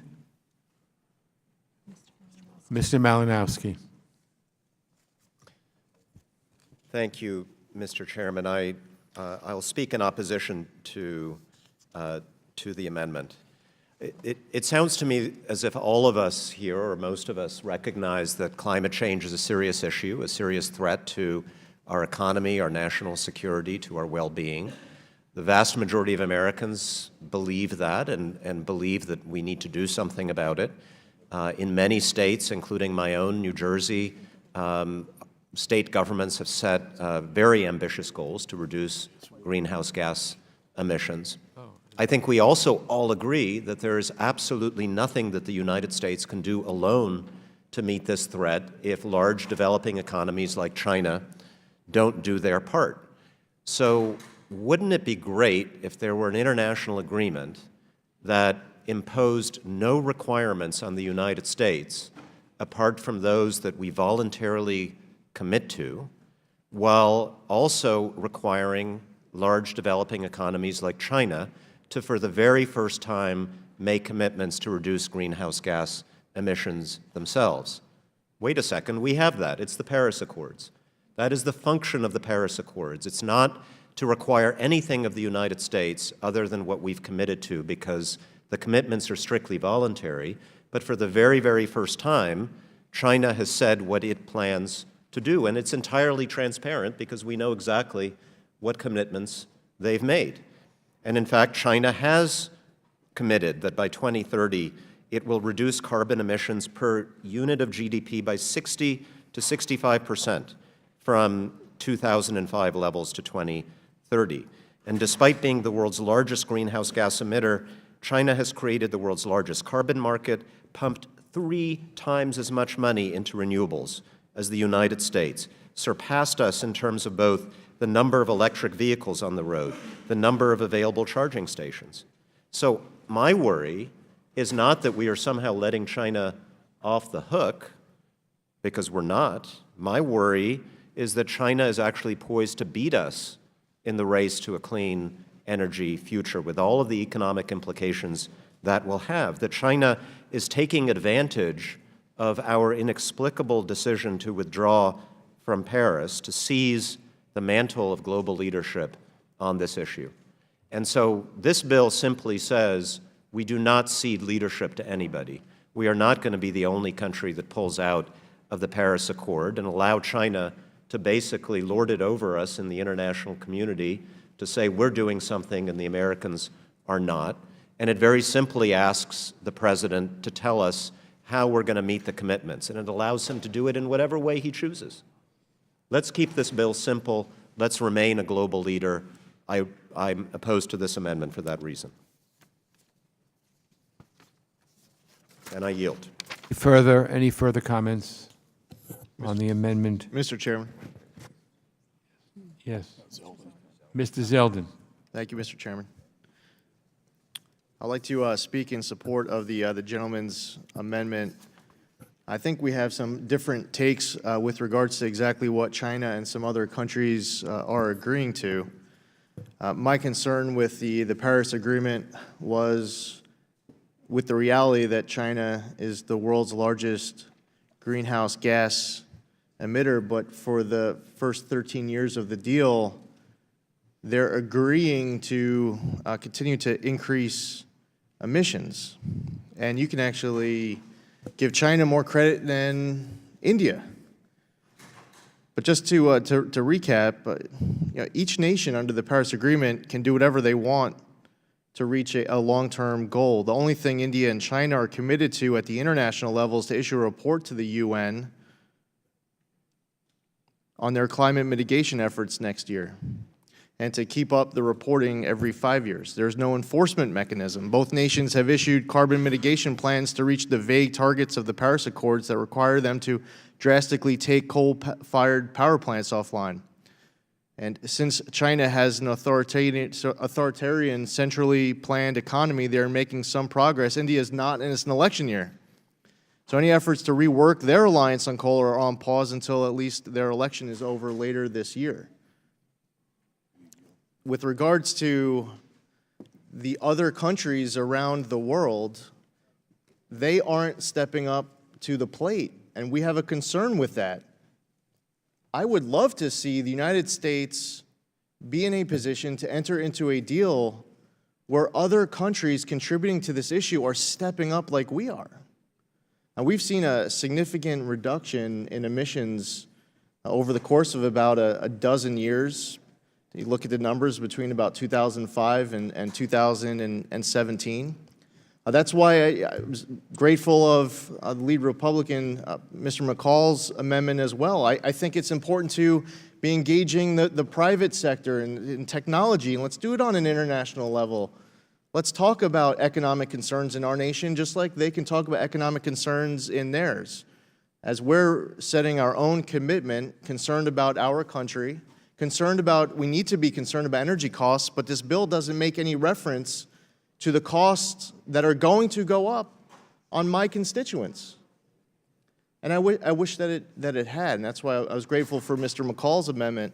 But I just feel like as far as the agreement in total, that these other nations that are doing so much to contribute to this problem really should have stepped up more than they did. And additionally, I think it's greatly concerning that Congress didn't have a role to play in this process. You had other countries, the EU and I mean other nations in their legislatures, they would have debates over this. Some would have votes. Some of them would involve their nation's population.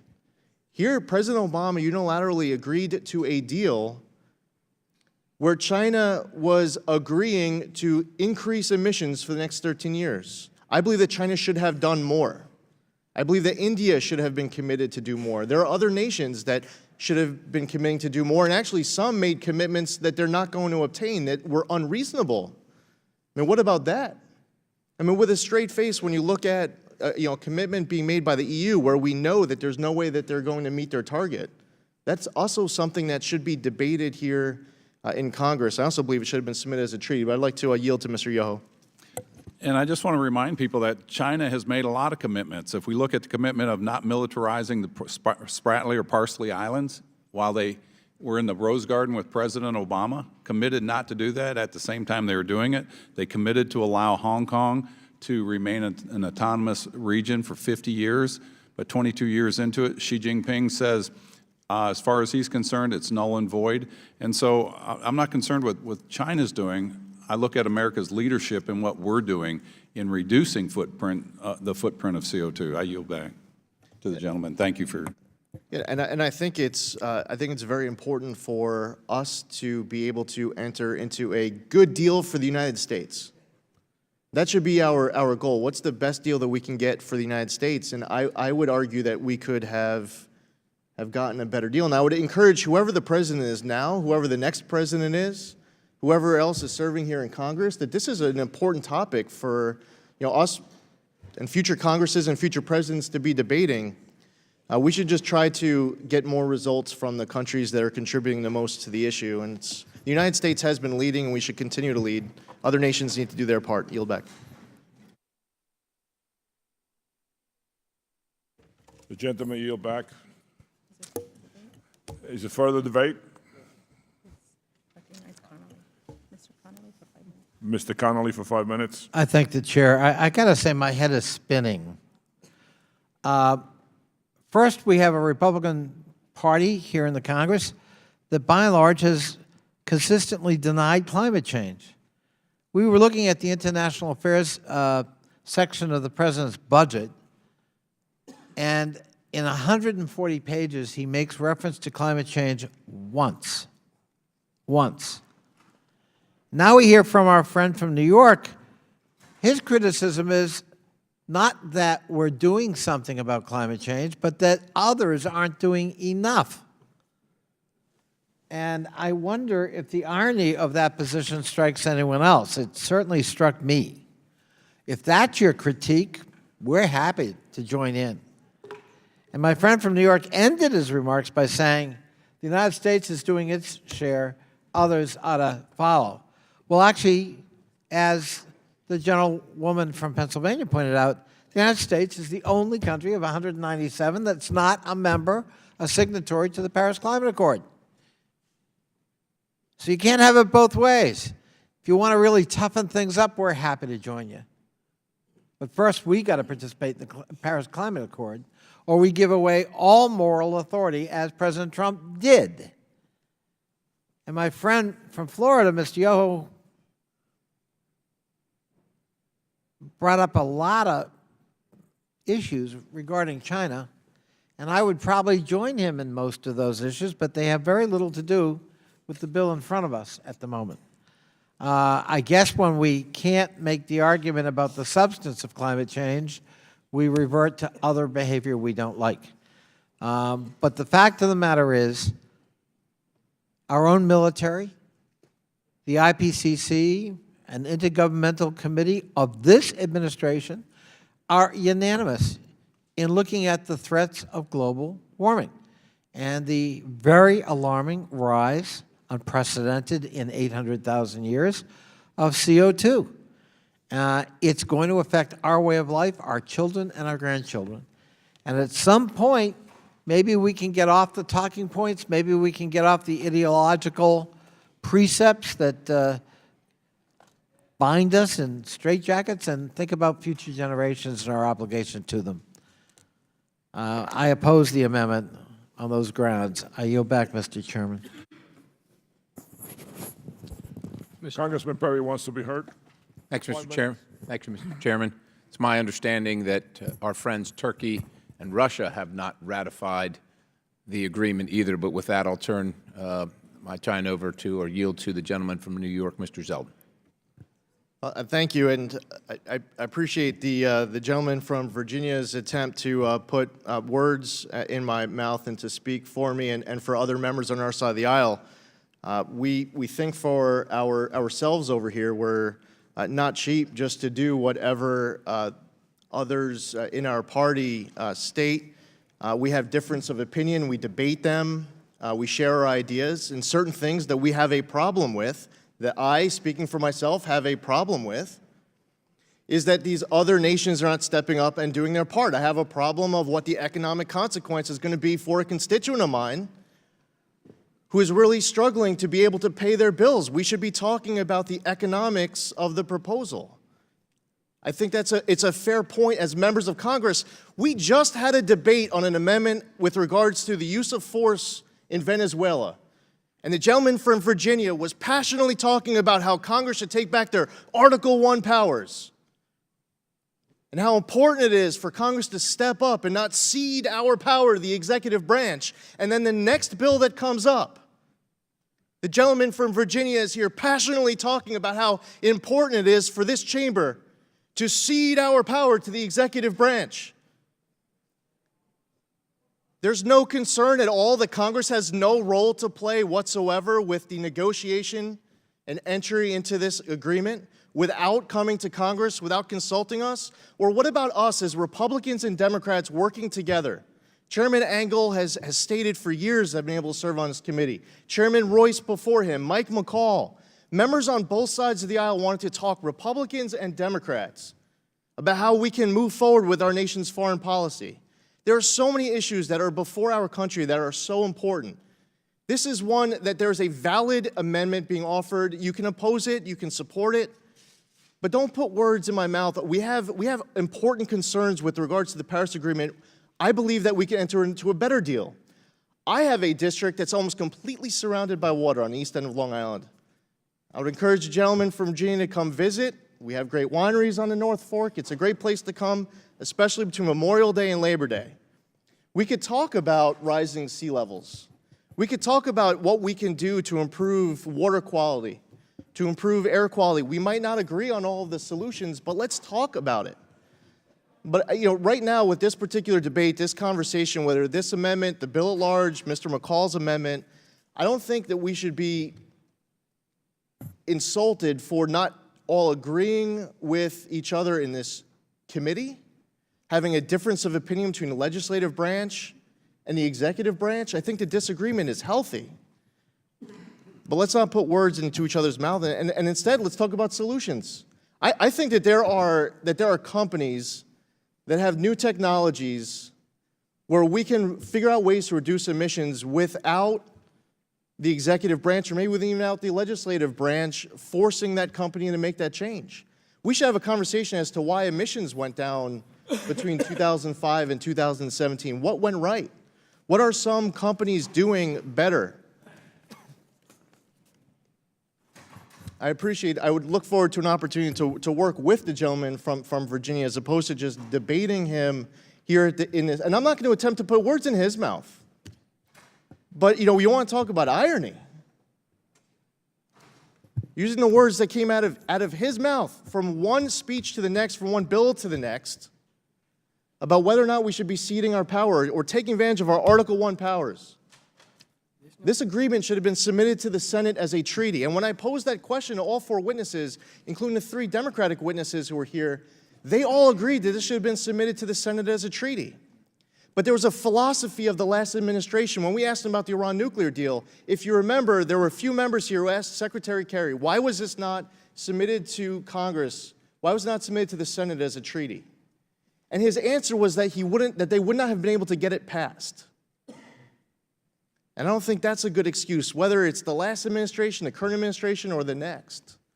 There's a lot of debate to be had over the course of the next 2 years, and whoever the next, what the American people decide who the president is going to be for the next 4 years, the next 4 years after that, and whether it's a Republican or a Democrat, this is an issue that's going to outlast every single one of us in this chamber. And I think a lot of people at home and across this country would appreciate it if we could find a way to do a better job working together on this important issue of climate change.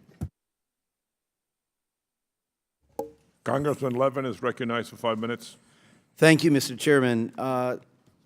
I just want to say a few things about this situation, about China and some of these arguments. First of all, the main thing that happened between 2005 and 2012 is called the Great Recession, and that's the main reason why our greenhouse gas emissions went down. Also, some of us in the States moved forward on energy efficiency and renewable energy standards while this body didn't do much to advance the ball.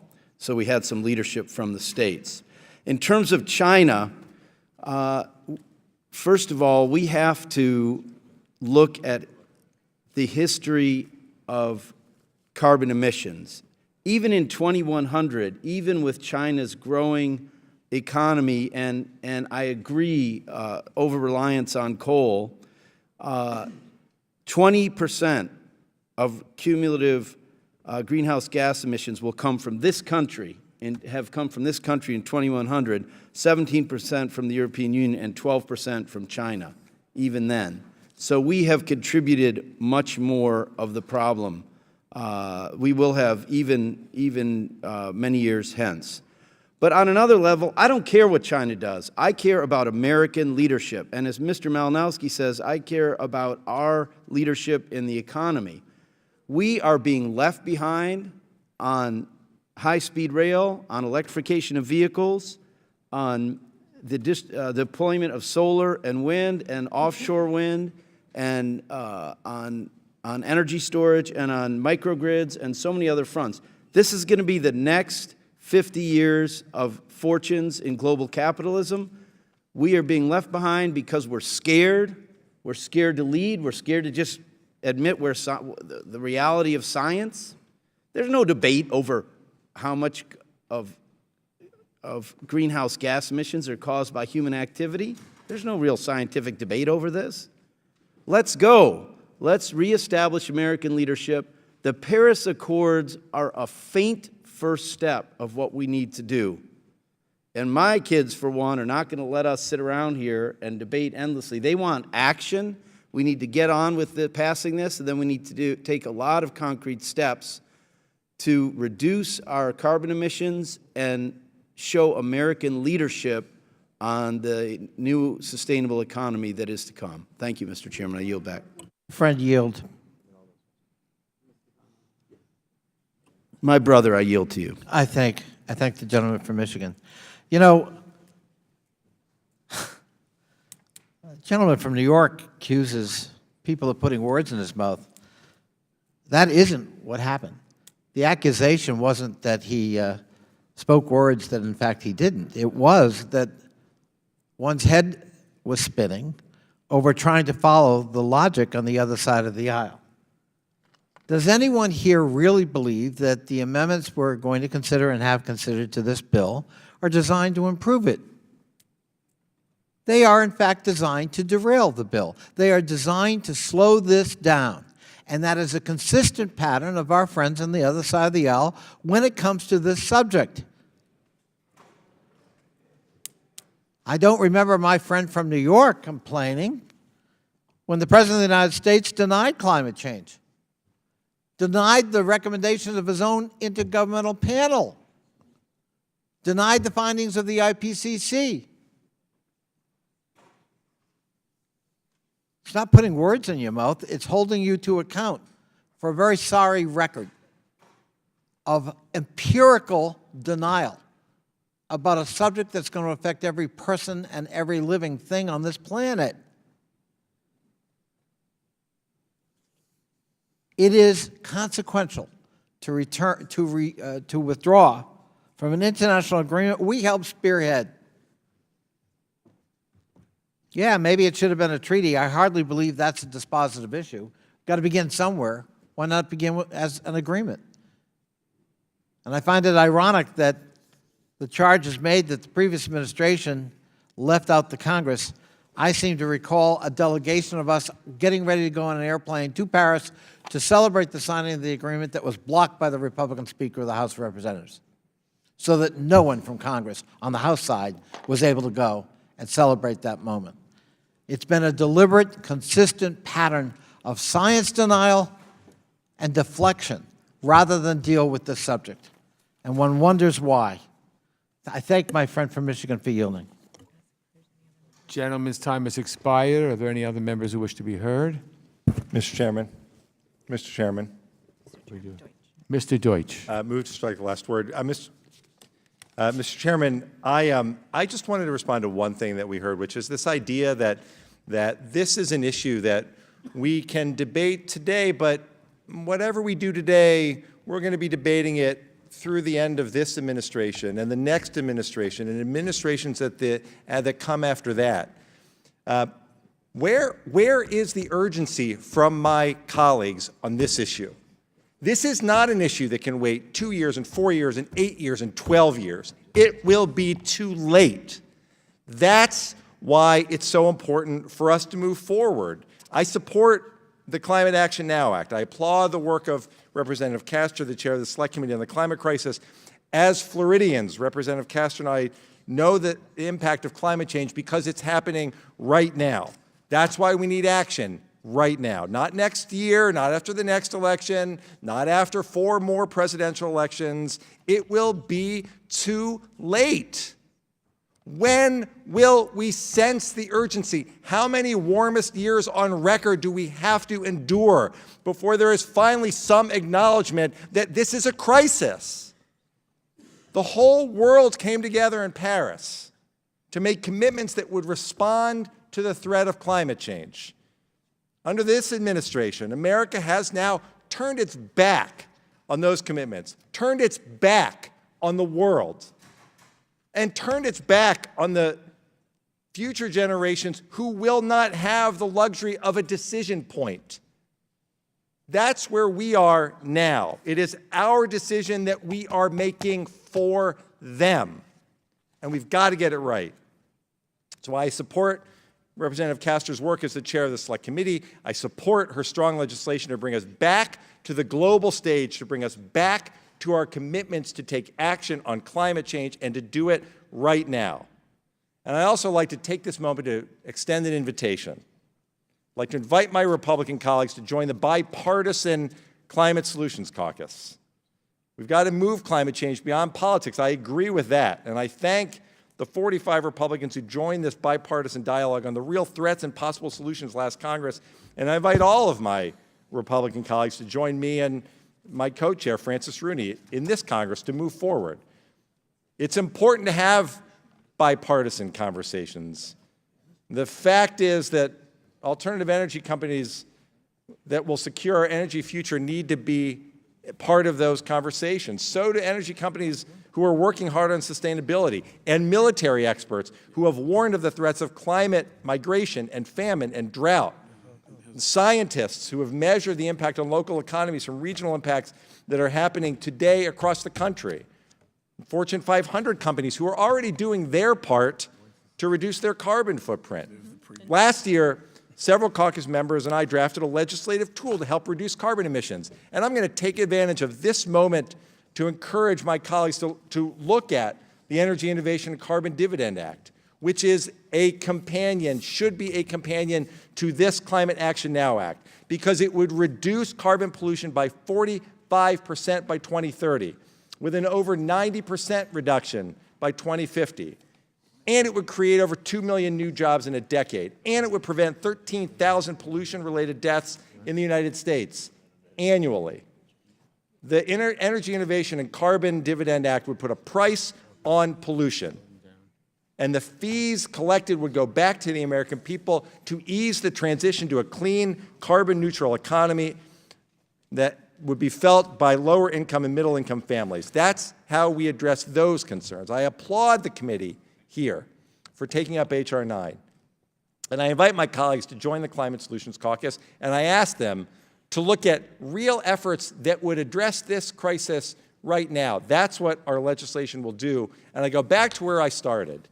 If we don't act now, we're nearing a point of no return when it comes to our environment, when it comes to our health, when it comes to our economy. I strongly support H.R. 9 to recommit us to leadership and to climate action and to doing it right now. I thank the chairman. I yield back the balance of my time. The gentleman yields back. Is there anyone else who wishes to be heard on this amendment? Mr. Mast. Thank you, Mr. Chairman. I find it amazing that we're having a debate about this without anybody really on either side bringing up a whole lot of the facts on reductions of emissions, where the U.S. stands, where China stands, where India stands, where the EU stands, what's gone on per capita, how many metric tons, what's gone on in the energy sector. So let's talk a little bit about some of the facts that exist out there. U.S., highest decline in CO2 emissions, really in modern history. Now, we still have higher emissions per capita than most others. I'm not going to deny that. That's a fact as well. So per capita, we do use more. But highest decline in emissions from any country out there, 758 million metric tons between 2005 and 2017. At the same period of time, China, up 50%. Their emissions grew by 3 billion metric tons at the same time as ours fell by 758 million metric tons. India, up 88% at the exact same time. So I think we should talk about some of these, talk about where this has occurred in U.S. energy sector. Largely in the U.S. energy sector, this has occurred as a result of the growing, or rather really beginning with the growth in the shale industry in the United States. That's really when that time began, contributing to what happened in our energy sector, going to natural gas. That's what's precipitated most of that decline in the United States. I think as we debate this and we talk about this on both sides, it is important that we throw out some of the numbers related to what the U.S. has actually been going out there and achieving. Not that we should ever sit there and rest on our laurels to date or simply boast of the past. That's not our job to do, but it's important to bring it up as we have this debate. And I yield back. Will the gentleman yield? Who asked for that? Absolutely. Mr. Curtis, I will yield the remainder of my time to you. Thank you. Mr. Chairman, as the author of this amendment, I'd like to point out that very little of our discussion has actually had to do with my amendment. I suspect it has been good therapy for all of us. And with that in mind, I'd like to indulge in just a little bit of therapy and then perhaps... Welcome to the Congress, Mr. Curtis. You know, I feel much like the last bill, there is actually a lot that we agree on here, and we get caught up on some partisan issues. I'd like to remind everybody that the intent of this bill is to measure performance. Those of us who have worked to increase performance in business, in athletics, anything, know that what we measure improves. And that's simply all this amendment is doing, is ask to measure performance and to compare how we're doing. The one gentleman that did actually refer to my amendment discussed competition between China and the United States. I actually think this would introduce a healthy competition between countries. And so with that in mind, Mr. Chairman, I yield my time and hope we can soon vote on my amendment. The gentleman yields back his time. Anybody else wish to speak? Mr. Phillips. Chair.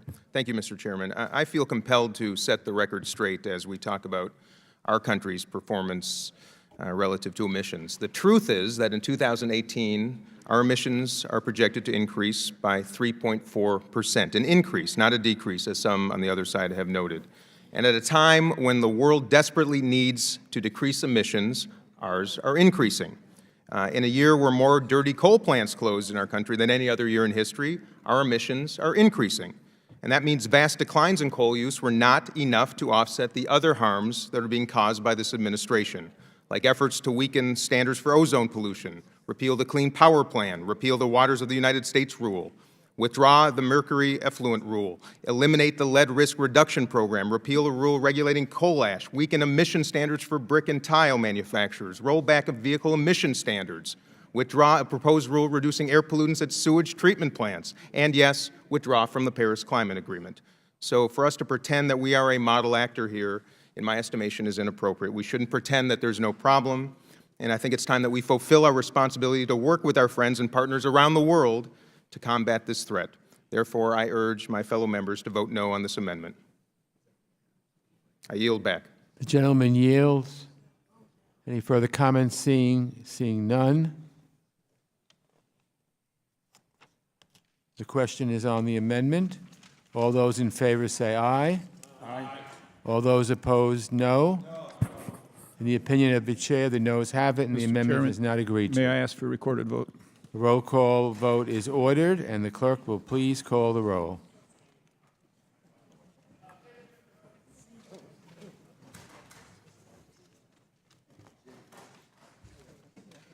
Mr. Sherman? Mr. Meeks? No. Mr. Meeks votes no. Mr. H.Res? No. Mr. H.Res votes no. Mr. Connolly? Nay. Mr. Connolly votes no. Mr. Deutsch? Ms. Bass? Ms. Bass votes no. Mr. Keating? Mr. Keating votes no. Mr. Cicilline? Mr. Barra? Mr. Barra votes no. Mr. Castro? Mr. Castro votes no. Ms. Titus? Mr. Espaillat? Mr. Espaillat votes no. Mr. Liu? Mr. Liu votes no. Ms. Wild? Ms. Wild votes no. Mr. Phillips? Mr. Phillips votes no. Ms. Omar? Mr. Allred?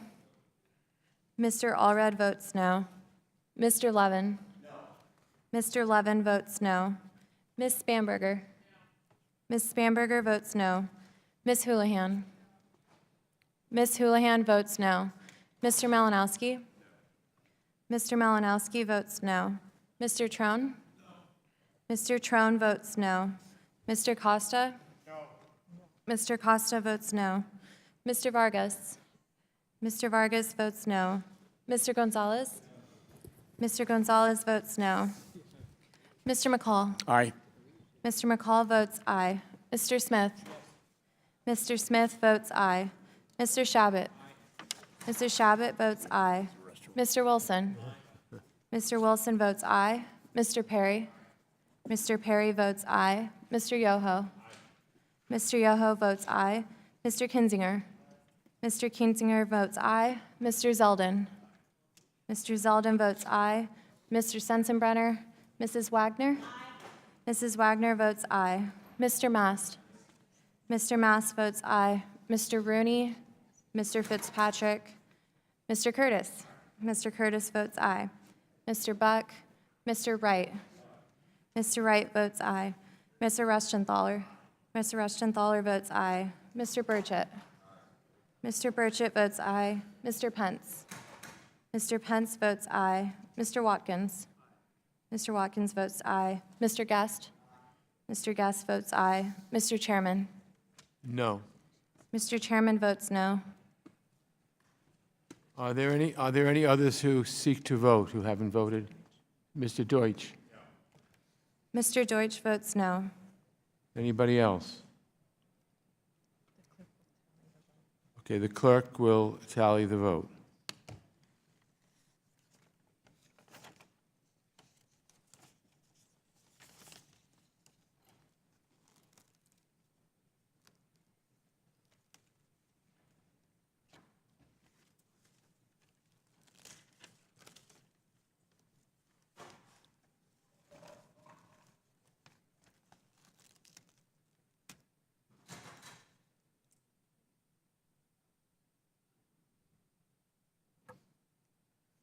Mr. Chairman, on that vote, there are 17 ayes and 22 noes. 17 ayes and 22 noes. The amendment is not agreed to. Do other members seek recognition? Mr. Wright. Thank you, Mr. Chairman. I have an amendment at the desk.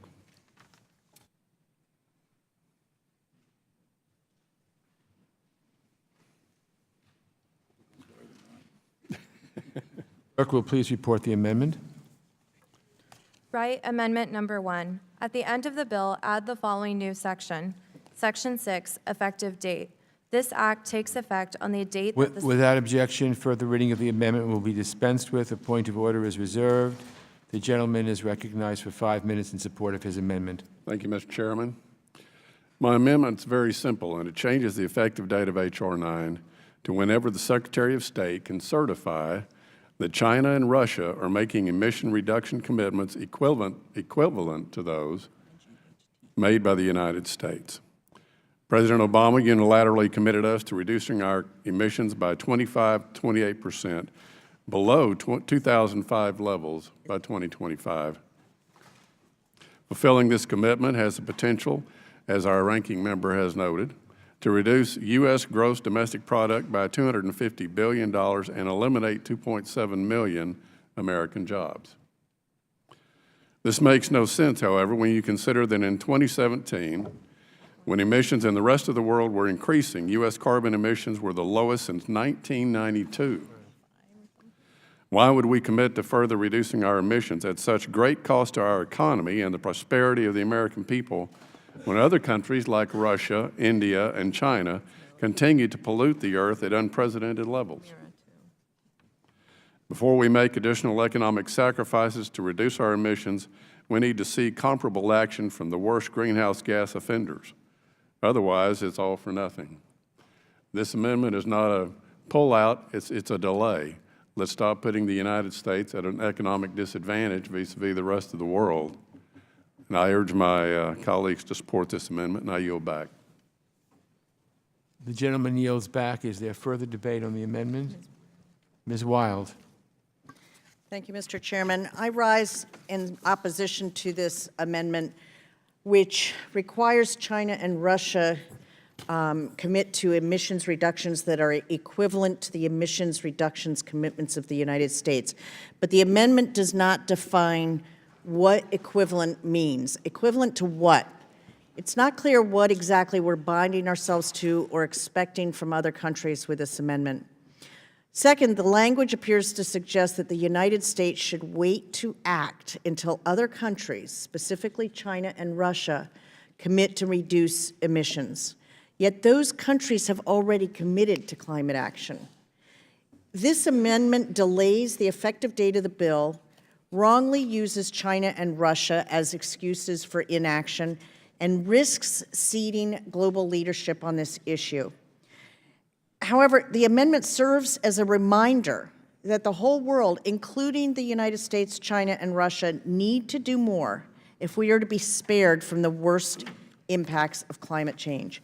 The Chinese government acknowledged in its most recent comprehensive assessment of climate change that it is already affected by worsening floods, more extreme droughts, diminished fishery productivity, and other ecological changes. It recognizes that a warming climate will threaten the country's agricultural production, make economically important cities vulnerable to flooding, and eventually dry out many of the country's rivers. Under the Paris Agreement, China committed to leveling off its carbon emissions no later than 2030 and reducing carbon emissions per unit of gross domestic product by 60 to 65% from 2005 levels by 2030. Those targets are not as ambitious as ours. Remember, each nation gets to submit its own. But Beijing is acting quite aggressively to reduce emissions and deploy clean energy technologies. Despite being the world's largest greenhouse gas emitter since 2005, China has created the world's largest carbon market, pumped approximately 3 times as much money into renewables as the United States, and surpassed the United States in terms of both the number of electric vehicles on the road and the number of publicly available charging stations. China is also embracing the nexus between climate and security. In 2017, China signed on to a joint statement with the European Union terming rising global temperatures a root cause of instability. And on the global stage, the Trump administration's effective withdrawal from the Paris Agreement has created a global leadership void that China has been keen to exploit. And Russia is the world's 5th largest greenhouse gas emitter and is one of 13 nations that signed the Paris Agreement, but still hasn't formally ratified it. Under the Paris Agreement, Russia proposed to reduce emissions 25% to 30% below 1990 levels by 2030. Russia said for years that it would delay ratification until the parties agreed on rules for implementation, which just happened at the 24th Conference of Parties in Poland in December of 2018. And now, according to the Los Angeles Times, Russia is moving closer to ratifying the Paris Climate Agreement later this year. In January, the Russian Union of Industrialists and Entrepreneurs said its members supported ratification, citing concerns over economic restrictions and competitiveness. Russia also recognizes that future trade deals with the EU could be in jeopardy without ratification. The European Commission has said it prefers to deal with countries that back the Paris Accord. A 2017 deal between Japan and the EU specifically referred to implementation of the climate accord. It takes courage to experiment with new ways of doing things and to leave old habits behind. The U.S. has always led on big global challenges, and now we must seize on the commitments from around the world and apply the unmatched strength and ingenuity of the American government and private sector to the problem of combating climate change. This amendment wrongly uses China and Russia as excuses for inaction, and that's why I stand in firm opposition to it. Thank you. I yield back. The gentlewoman yields back. Is there further debate on the amendment? Seeing none, the question is on the amendment. All those in favor say aye. Aye. All those opposed, no. In the opinion of the chair, the noes have it, and the amendment is not agreed to. Mr. Chairman, I request recorded vote. A recorded vote, a roll call vote is ordered, and the clerk will please call the roll.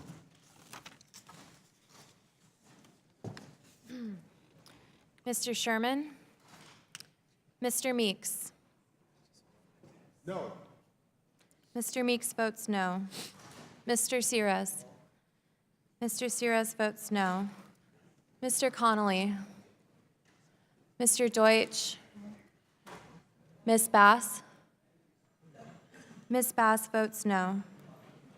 Mr. Keating? No. Mr. Keating votes no. Mr. Cicilline? No. Mr. Cicilline votes no. Mr. Barra? Mr. Barra votes no. Mr. Castro? Mr. Castro votes no. Ms. Titus? Mr. Espaillat? Mr. Espaillat votes no. Mr. Liu? Mr. Liu votes no. Ms. Wild? Ms. Wild votes no. Mr. Phillips? Mr. Phillips votes no. Ms. Omar? Mr. Allred? Mr. Allred votes no. Mr. Levin? Mr. Levin votes no. Ms. Spanberger? Ms. Spanberger votes no. Ms. Houlihan? Ms. Houlihan votes no. Mr. Malinowski? Mr. Malinowski votes no. Mr. Trone? Mr. Costa? Mr. Costa votes no. Mr. Vargas? Mr. Vargas votes no. Mr. Gonzalez? Mr. Gonzalez votes no. Mr. McCall? Aye. Mr. McCall votes aye. Mr. Smith? Mr. Shabbat? Mr. Shabbat votes aye. Mr. Wilson? Mr. Wilson votes aye. Mr. Perry? Mr. Perry votes aye. Mr. Yoho? Mr. Yoho votes aye. Mr. Kinzinger? Mr. Kinzinger votes aye. Mr. Zeldin? Mr. Zeldin votes aye. Mr. Sensenbrenner? Mrs. Wagner? Mrs. Wagner votes aye. Mr. Mast? Mr. Mast votes aye. Mr. Bruni? Mr. Fitzpatrick? Mr. Curtis? Mr. Curtis votes aye. Mr. Buck? Mr. Buck votes aye. Mr. Wright? Mr. Wright votes aye. Mr. Rustenthaler? Mr. Burchett? Mr. Burchett votes aye. Mr. Pence? Mr. Pence votes aye. Mr. Watkins? Mr. Watkins votes aye. Mr. Guest? Mr. Guest votes aye. Mr. Chairman? Mr. Chairman votes no. Are there any other members that wish to be recorded? Mr. Deutsch? Mr. Deutsch votes no. Mr. Chairman, Mr. Connolly? I vote nay. Mr. Connolly votes no. Anybody else? The clerk will report the tally.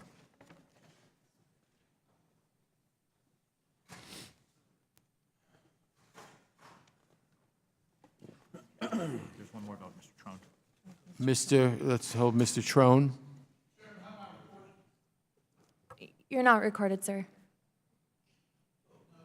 Mr. Trone votes no.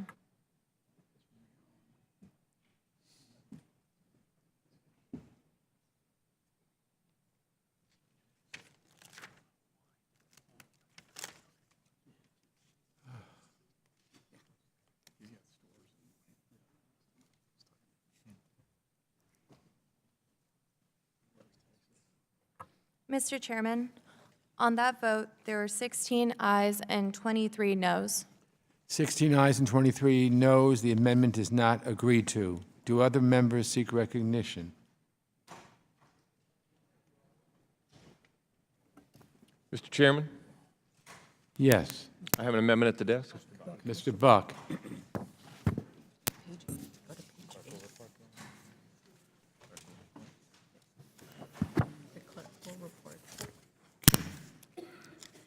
The clerk will please report the amendment.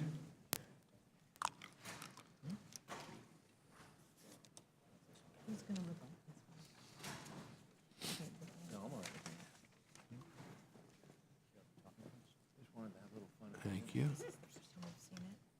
Huh?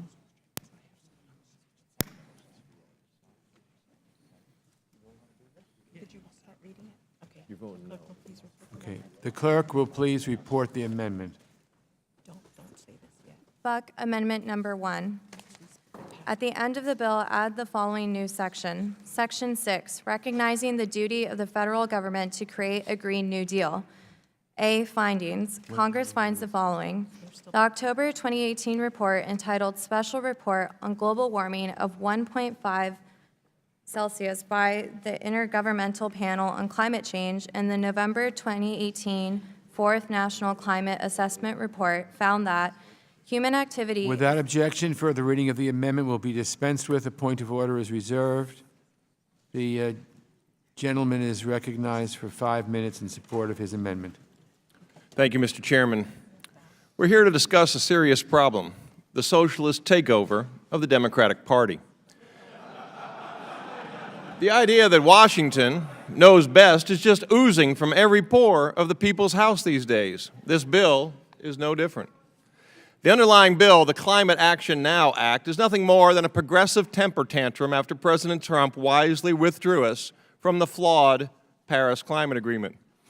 I asked my colleagues, what did this sage and sensible climate deal that President Obama didn't even bother submitting as a treaty offer us as a nation? I'll tell you exactly what we got from the deal. A big stocking full of coal that is completely useless because we can't use it to heat our homes. We have an empty agreement that makes people feel good about how the U.S. is, quote, doing something, quote, while China and Russia are able to continue emitting greenhouse gases with impunity for another 13 years. We're being asked to spend billions, if not trillions of dollars to meet these emissions goals. And Democrats' schemes will kill jobs, raise America's energy bills, kick more people from the middle class, and limit our country's global leadership capabilities just so we can feel good about ourselves. That doesn't sound like global leadership. It sounds like the Democrats' fantasy to remove our private sector's power and remake America into a government-controlled socialist state. This brings me to another socialist climate fantasy of the Democratic Party, the Green New Deal. Speaker Pelosi said this fantasy land plan is, quote, about jobs. It's about good-paying green jobs. It's about public health, clean air, and clean water for our children. It's about defending national security, end of quote. Even Newsweek, which is not exactly a bastion of conservative thought, commented that, quote, the Climate Action Now Act would fall far short of instilling the broad, sweeping reforms that the Green New Deal call for. This plan that Congresswoman Alexandria Ocasio-Cortez and Senator Ed Markey introduced is transformational. Transformational in that it will turn America into the socialist state that Bernie Sanders has cried for since he spent his honeymoon in Soviet Russia. The Green New Deal is a government takeover of our nation's economy that puts Washington's social planners in control, while some on the left have argued that it's the only way to stop our world from ending in a decade. I don't believe killing all the cows and making my colleagues from Hawaii and Puerto Rico take a boat to work every day will really save the world. Among other highlights from the Green New Deal, we will replace every building in the United States, we'll completely cut out all fossil fuels in 10 years, we'll outlaw combustion engines, and guarantee a job for every person, whether or not they want to work. An analysis Chairman Burr recently released from Senate consideration showed that the Green New Deal will raise an average American family's power bill by $3,800 per year. And even worse, we'll be asking our kids and grandkids to foot the astounding $93 trillion bill to realize this punch-drunk fantasy. This plan will do nothing to help our economy. It will only serve to halt profitable industries, hurt American families, and burden us with such a great debt that we will not be able to defend ourselves if we are attacked by our foreign adversary. No wonder my Democratic colleagues are nervous about being held accountable for their plan. This political courage is on display when the Senate voted 0 in favor, 57 opposed, and 43, that's right, 43 present votes. In fact, the sponsor of this legislation, Congresswoman Castor, didn't commit to bring the Green New Deal up for a vote. My amendment gives my colleagues exactly that opportunity. Adopt my amendment and give the House the opportunity to stand and be counted on this measure. Mr. Chairman, I yield back.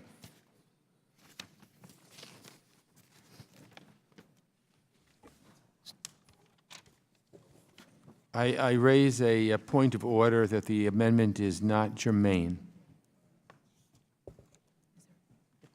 Does any member wish to be heard on the point of order? Mr. Chairman? Yes. I don't understand why it would not be germane. It is an environmental bill in front of the committee right now, and this is an environmental amendment to the bill. Okay.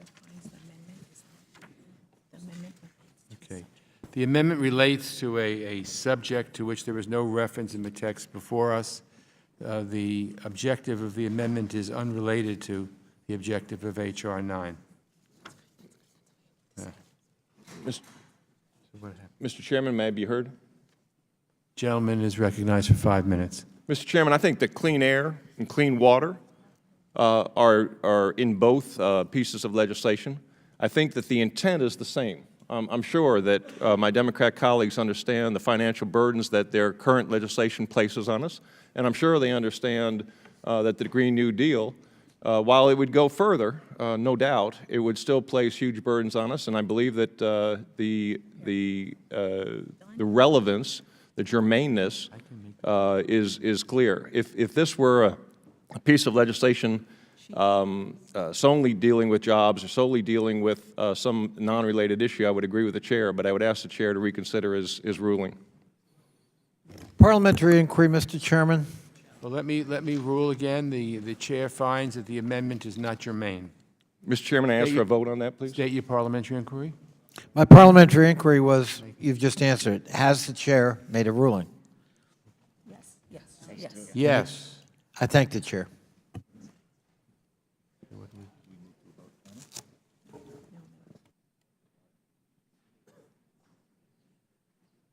Who else seeks recognition? Mr. Chairman, I ask for a vote on that. Point of order, Mr. Chairman. There's no vote on a rule. There's nothing pending to request a vote on. Ruling's been made. Mr. Chairman, I appeal the ruling of the chair. Gentleman's appealing the rule. Appealing the rule of the chair. Move to table. Yes, move to table. Mr. Chairman, I move to table. Okay. The vote is on the motion to table. All those in favor say aye. Aye. All those opposed say no. No. My opinion, the ayes have it. Mr. Chairman, I ask for the ayes and nays on that, please. The ayes and nays have been asked for, have been ordered. The Clerk will call the roll.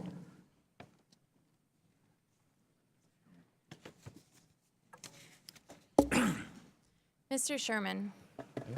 Mr. Meeks. Mr. Meeks. Mr. Meeks votes aye. Mr. H.Res. Aye. Mr. H.Res votes aye. Mr. Connolly. Aye. Mr. Connolly votes aye. Mr. Deutsch. Mr. Deutsch votes aye. Ms. Bass. Mr. Keating. Aye. Mr. Keating votes aye. Mr. Cicilline. Aye. Mr. Cicilline votes aye. Mr. Barra. Oh, sorry. Mr. Barra votes aye. Mr. Castro. Mr. Castro votes aye. Ms. Titus. Ms. Titus votes aye. Mr. Espaillat. Mr. Espaillat votes aye. Mr. Liu. Mr. Liu votes aye. Ms. Wild. Ms. Wild votes aye. Mr. Phillips. Mr. Phillips votes aye. Ms. Omar. Mr. Allred. Mr. Allred votes aye. Mr. Levin. Mr. Levin votes aye. Ms. Spanberger. Ms. Spanberger? Oh.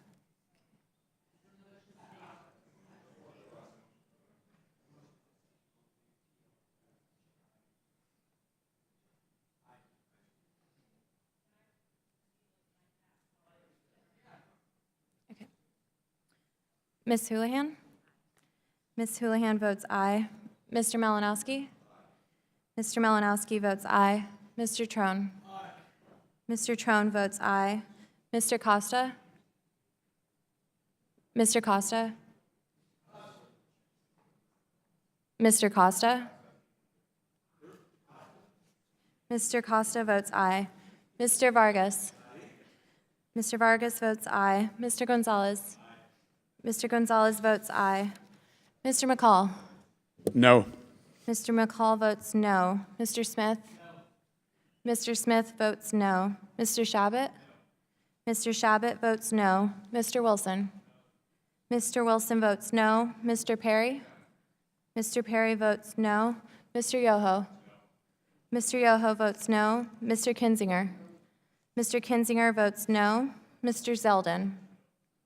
Mr. Zeldin votes no. Mr. Sensenbrenner? Mrs. Wagner? Mrs. Wagner votes no. Mr. Mast? Mr. Mast votes no. Mr. Rooney? Mr. Fitzpatrick? Mr. Curtis? Mr. Curtis votes no. Mr. Buck? Mr. Buck votes no. Mr. Wright. Mr. Wright votes no. Mr. Rustenthaler. Mr. Burchett. Mr. Burchett votes no. Mr. Pence. Mr. Pence votes no. Mr. Watkins. Mr. Watkins votes no. Mr. Guest. Mr. Guest votes no. Mr. Chairman. Mr. Chairman votes aye.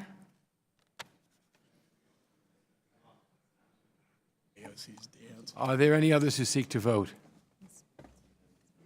Okay.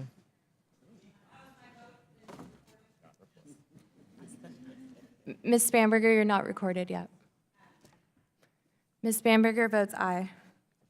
Anyone else who hasn't voted who would like to vote at this time? Okay, clerk will report the results. There she is. Oh. Is that her? It's her dance video. That's global news. That's what's going on. Oh, that's AOC. Oh, I've seen that. I didn't mean for the volume.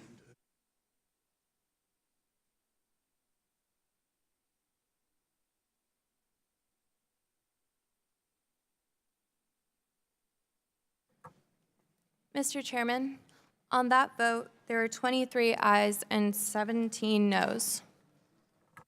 23 ayes and 17 noes. The ruling of the motion to table is agreed to.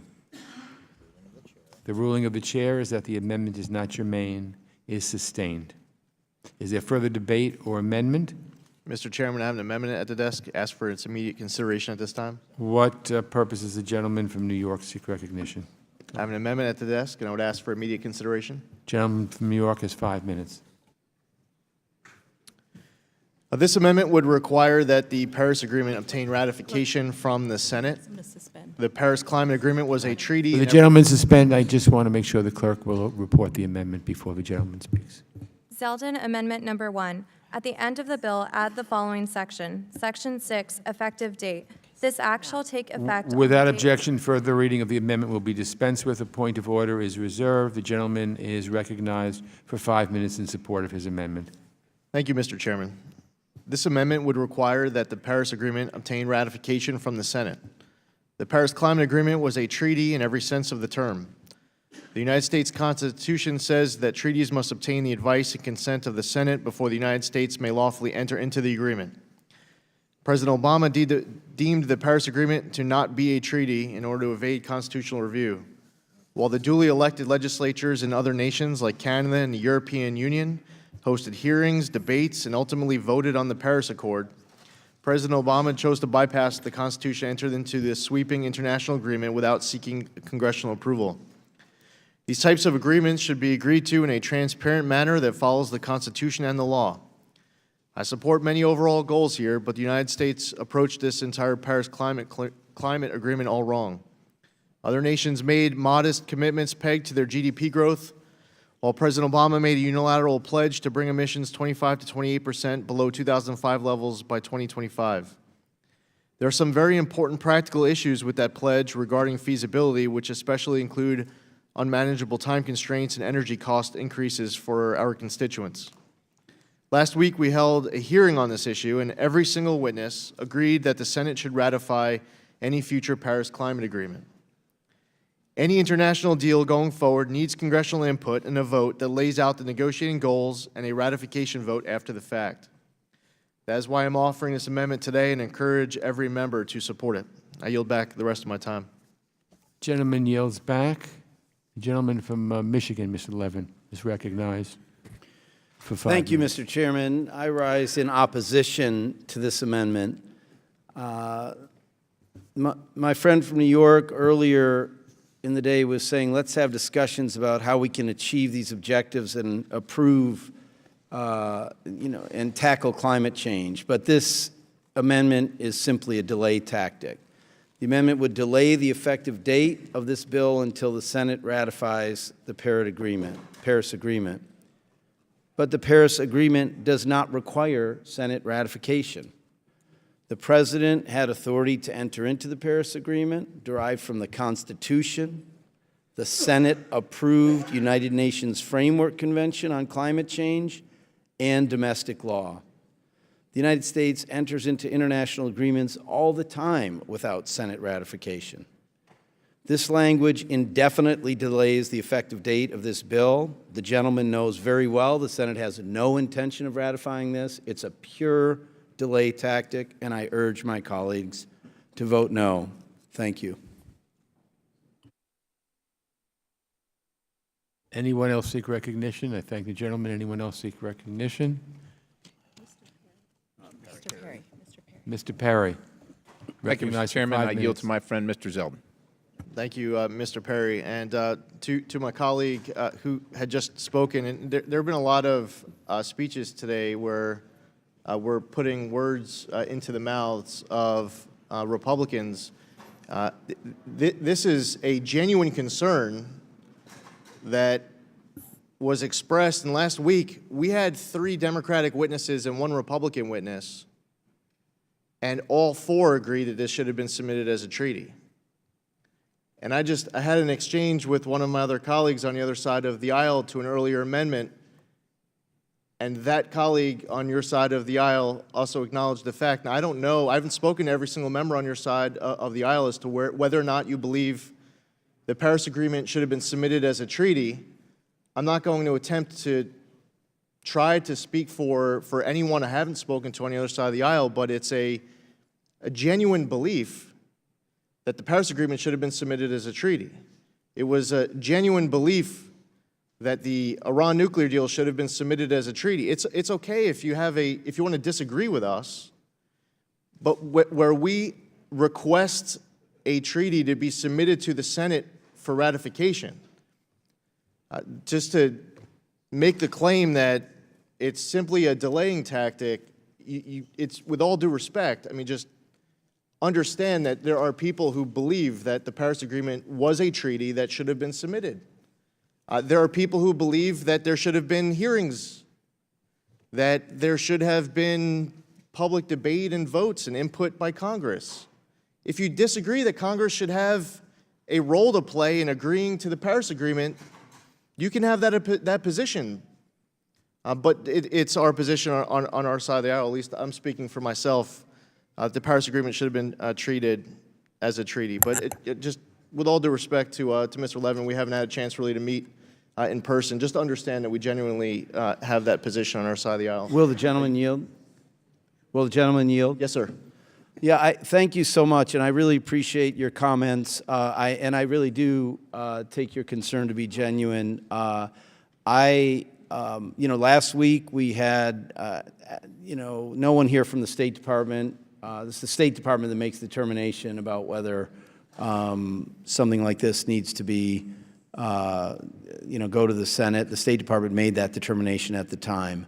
But in any event, I and my colleagues, and I wish it were more bipartisan, feel strongly that the Paris Accord is a modest first step in a long, urgent road to move much faster to tackle climate change. I haven't heard, honestly, I don't think a single word from that side of the room today about concrete ideas that you wish to put forward to move our country faster to tackle climate change or our world. And in fact, in all the time that you were in total control of this Congress, not a single thing happened. So I do appreciate the genuineness of your concern. I look forward to working with you on so many matters, but I have to oppose the amendment. Thank you so much. And I appreciate the gentleman for his remarks. Earlier, he was speaking about actions that were taken by the states of New York and California and crediting the states for the reduction in emissions over the course of the last 10 or 15 years.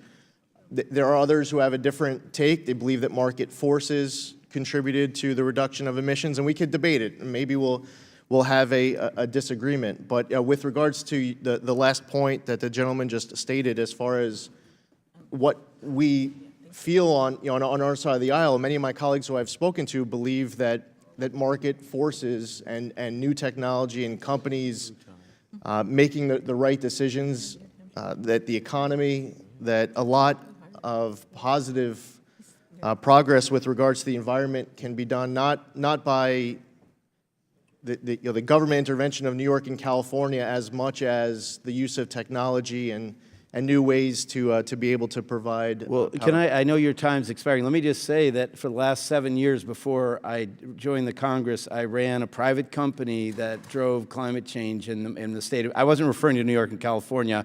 I was proudly, although silently, referring to Michigan. And it was government policy, but also market forces. I'm all for market forces, but they need clear signals from the government, and I so appreciate the discussion. Thank you. I yield The back. gentleman's time has expired. Any other members who wish to speak? Seeing none, the question is on the amendment. All those in favor, say aye. Aye. All those opposed, say no. In the opinion of the chair, the noes have it, and the amendment is not agreed to. Mr. Chair, request a recorded vote. There's been a request for a recorded vote, and the clerk will please call the roll. Mr. Sherman. Mr. Meeks. No. Mr. Meeks votes no. Mr. H.Res. Mr. H.Res votes no. Mr. Connolly. No.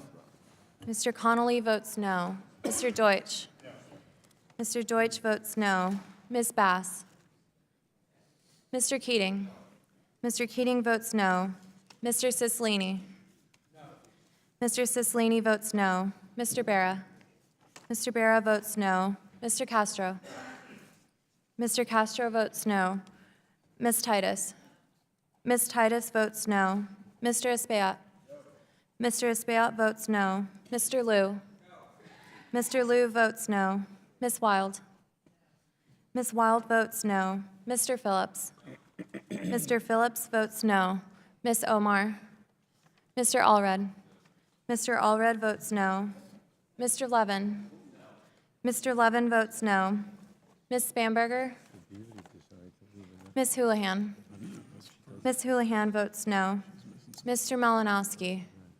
Mr. Malinowski votes no. Mr. Trone. Mr. Trone votes no. Mr. Costa. Mr. Vargas. Mr. Vargas votes no. Mr. Gonzalez. Mr. Gonzalez votes no. Mr. McCall. Aye. Mr. McCall votes aye. Mr. Smith. Mr. Smith votes aye. Mr. Shabbat. Mr. Shabbat votes aye. Mr. Wilson. Mr. Wilson votes aye. Mr. Perry. Mr. Perry votes aye. Mr. Yoho. Mr. Yoho votes aye. Mr. Kinzinger. Mr. Kinzinger votes aye. Mr. Zeldin. Mr. Zeldin votes aye. Mr. Sensenbrenner. Mrs. Wagner. Mrs. Wagner votes aye. Mr. Mast. Mr. Mast votes aye. Mr. Rooney. Mr. Fitzpatrick. Mr. Curtis. Mr. Curtis votes aye. Mr. Buck. Mr. Buck votes aye. Mr. Wright. Mr. Wright votes aye. Mr. Rustenthaler. Mr. Burchett. Mr. Burchett votes aye. Mr. Pence. Mr. Pence votes aye. Mr. Watkins. Mr. Watkins votes aye. Mr. Guest. Mr. Guest votes aye. Mr. Chairman.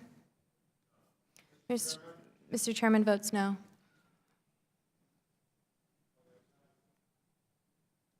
Mr. Costa. Mr. Costa.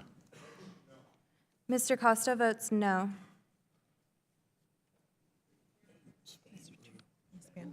Ms. Spamberger. Ms. Spamberger votes no. Anyone who hasn't voted would like to do so? Mr. Sherman. Just in time. Mr. Sherman votes no.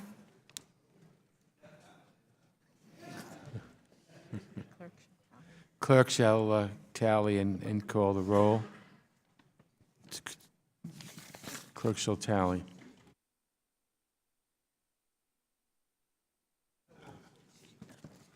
Okay. Amendment is not agreed to. Yeah. And then go to here. Then on to final. If no one says.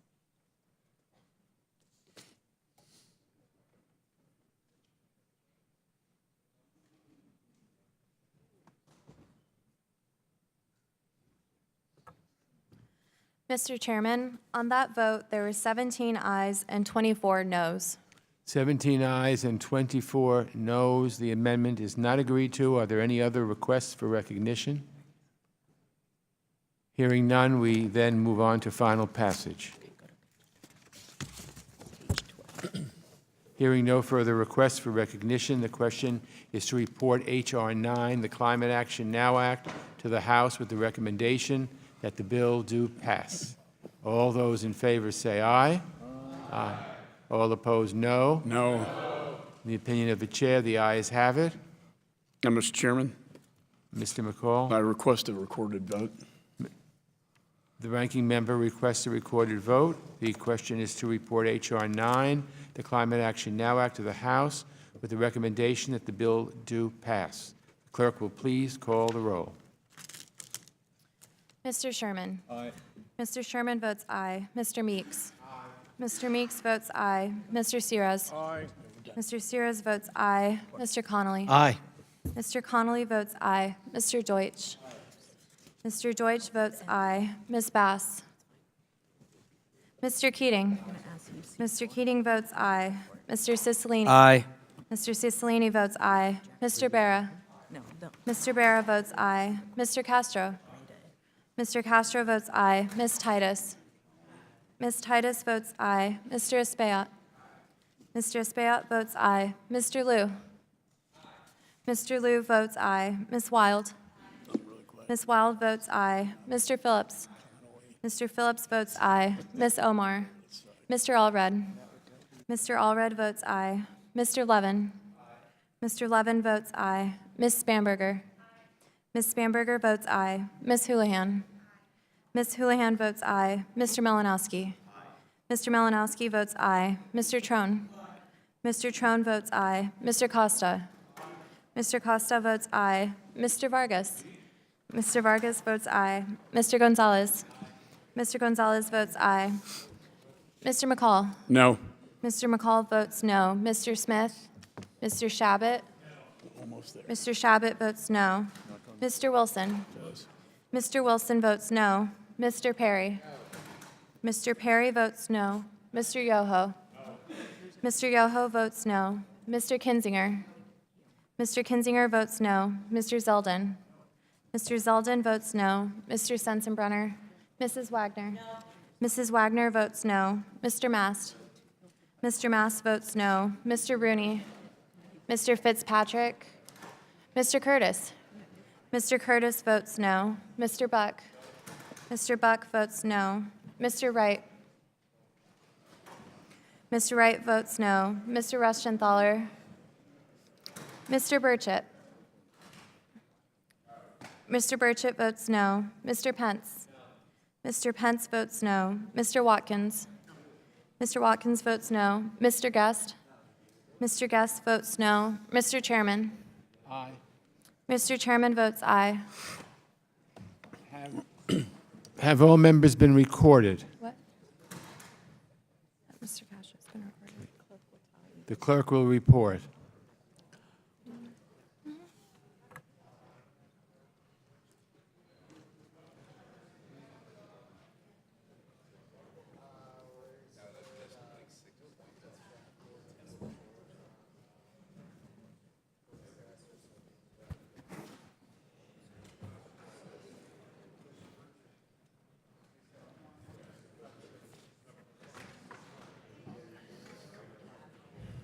Mr. Chairman, on that vote, there were 24 ayes and 16 noes. 24 ayes and 16 noes. The ayes have it.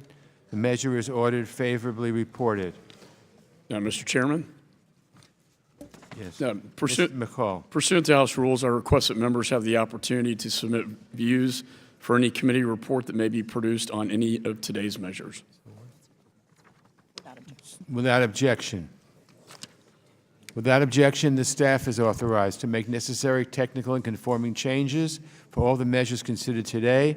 So this concludes our business. I want to thank Ranking Member McCall and all of the committee members for their contributions and assistance with today's markup. The committee stands adjourned. Thank you.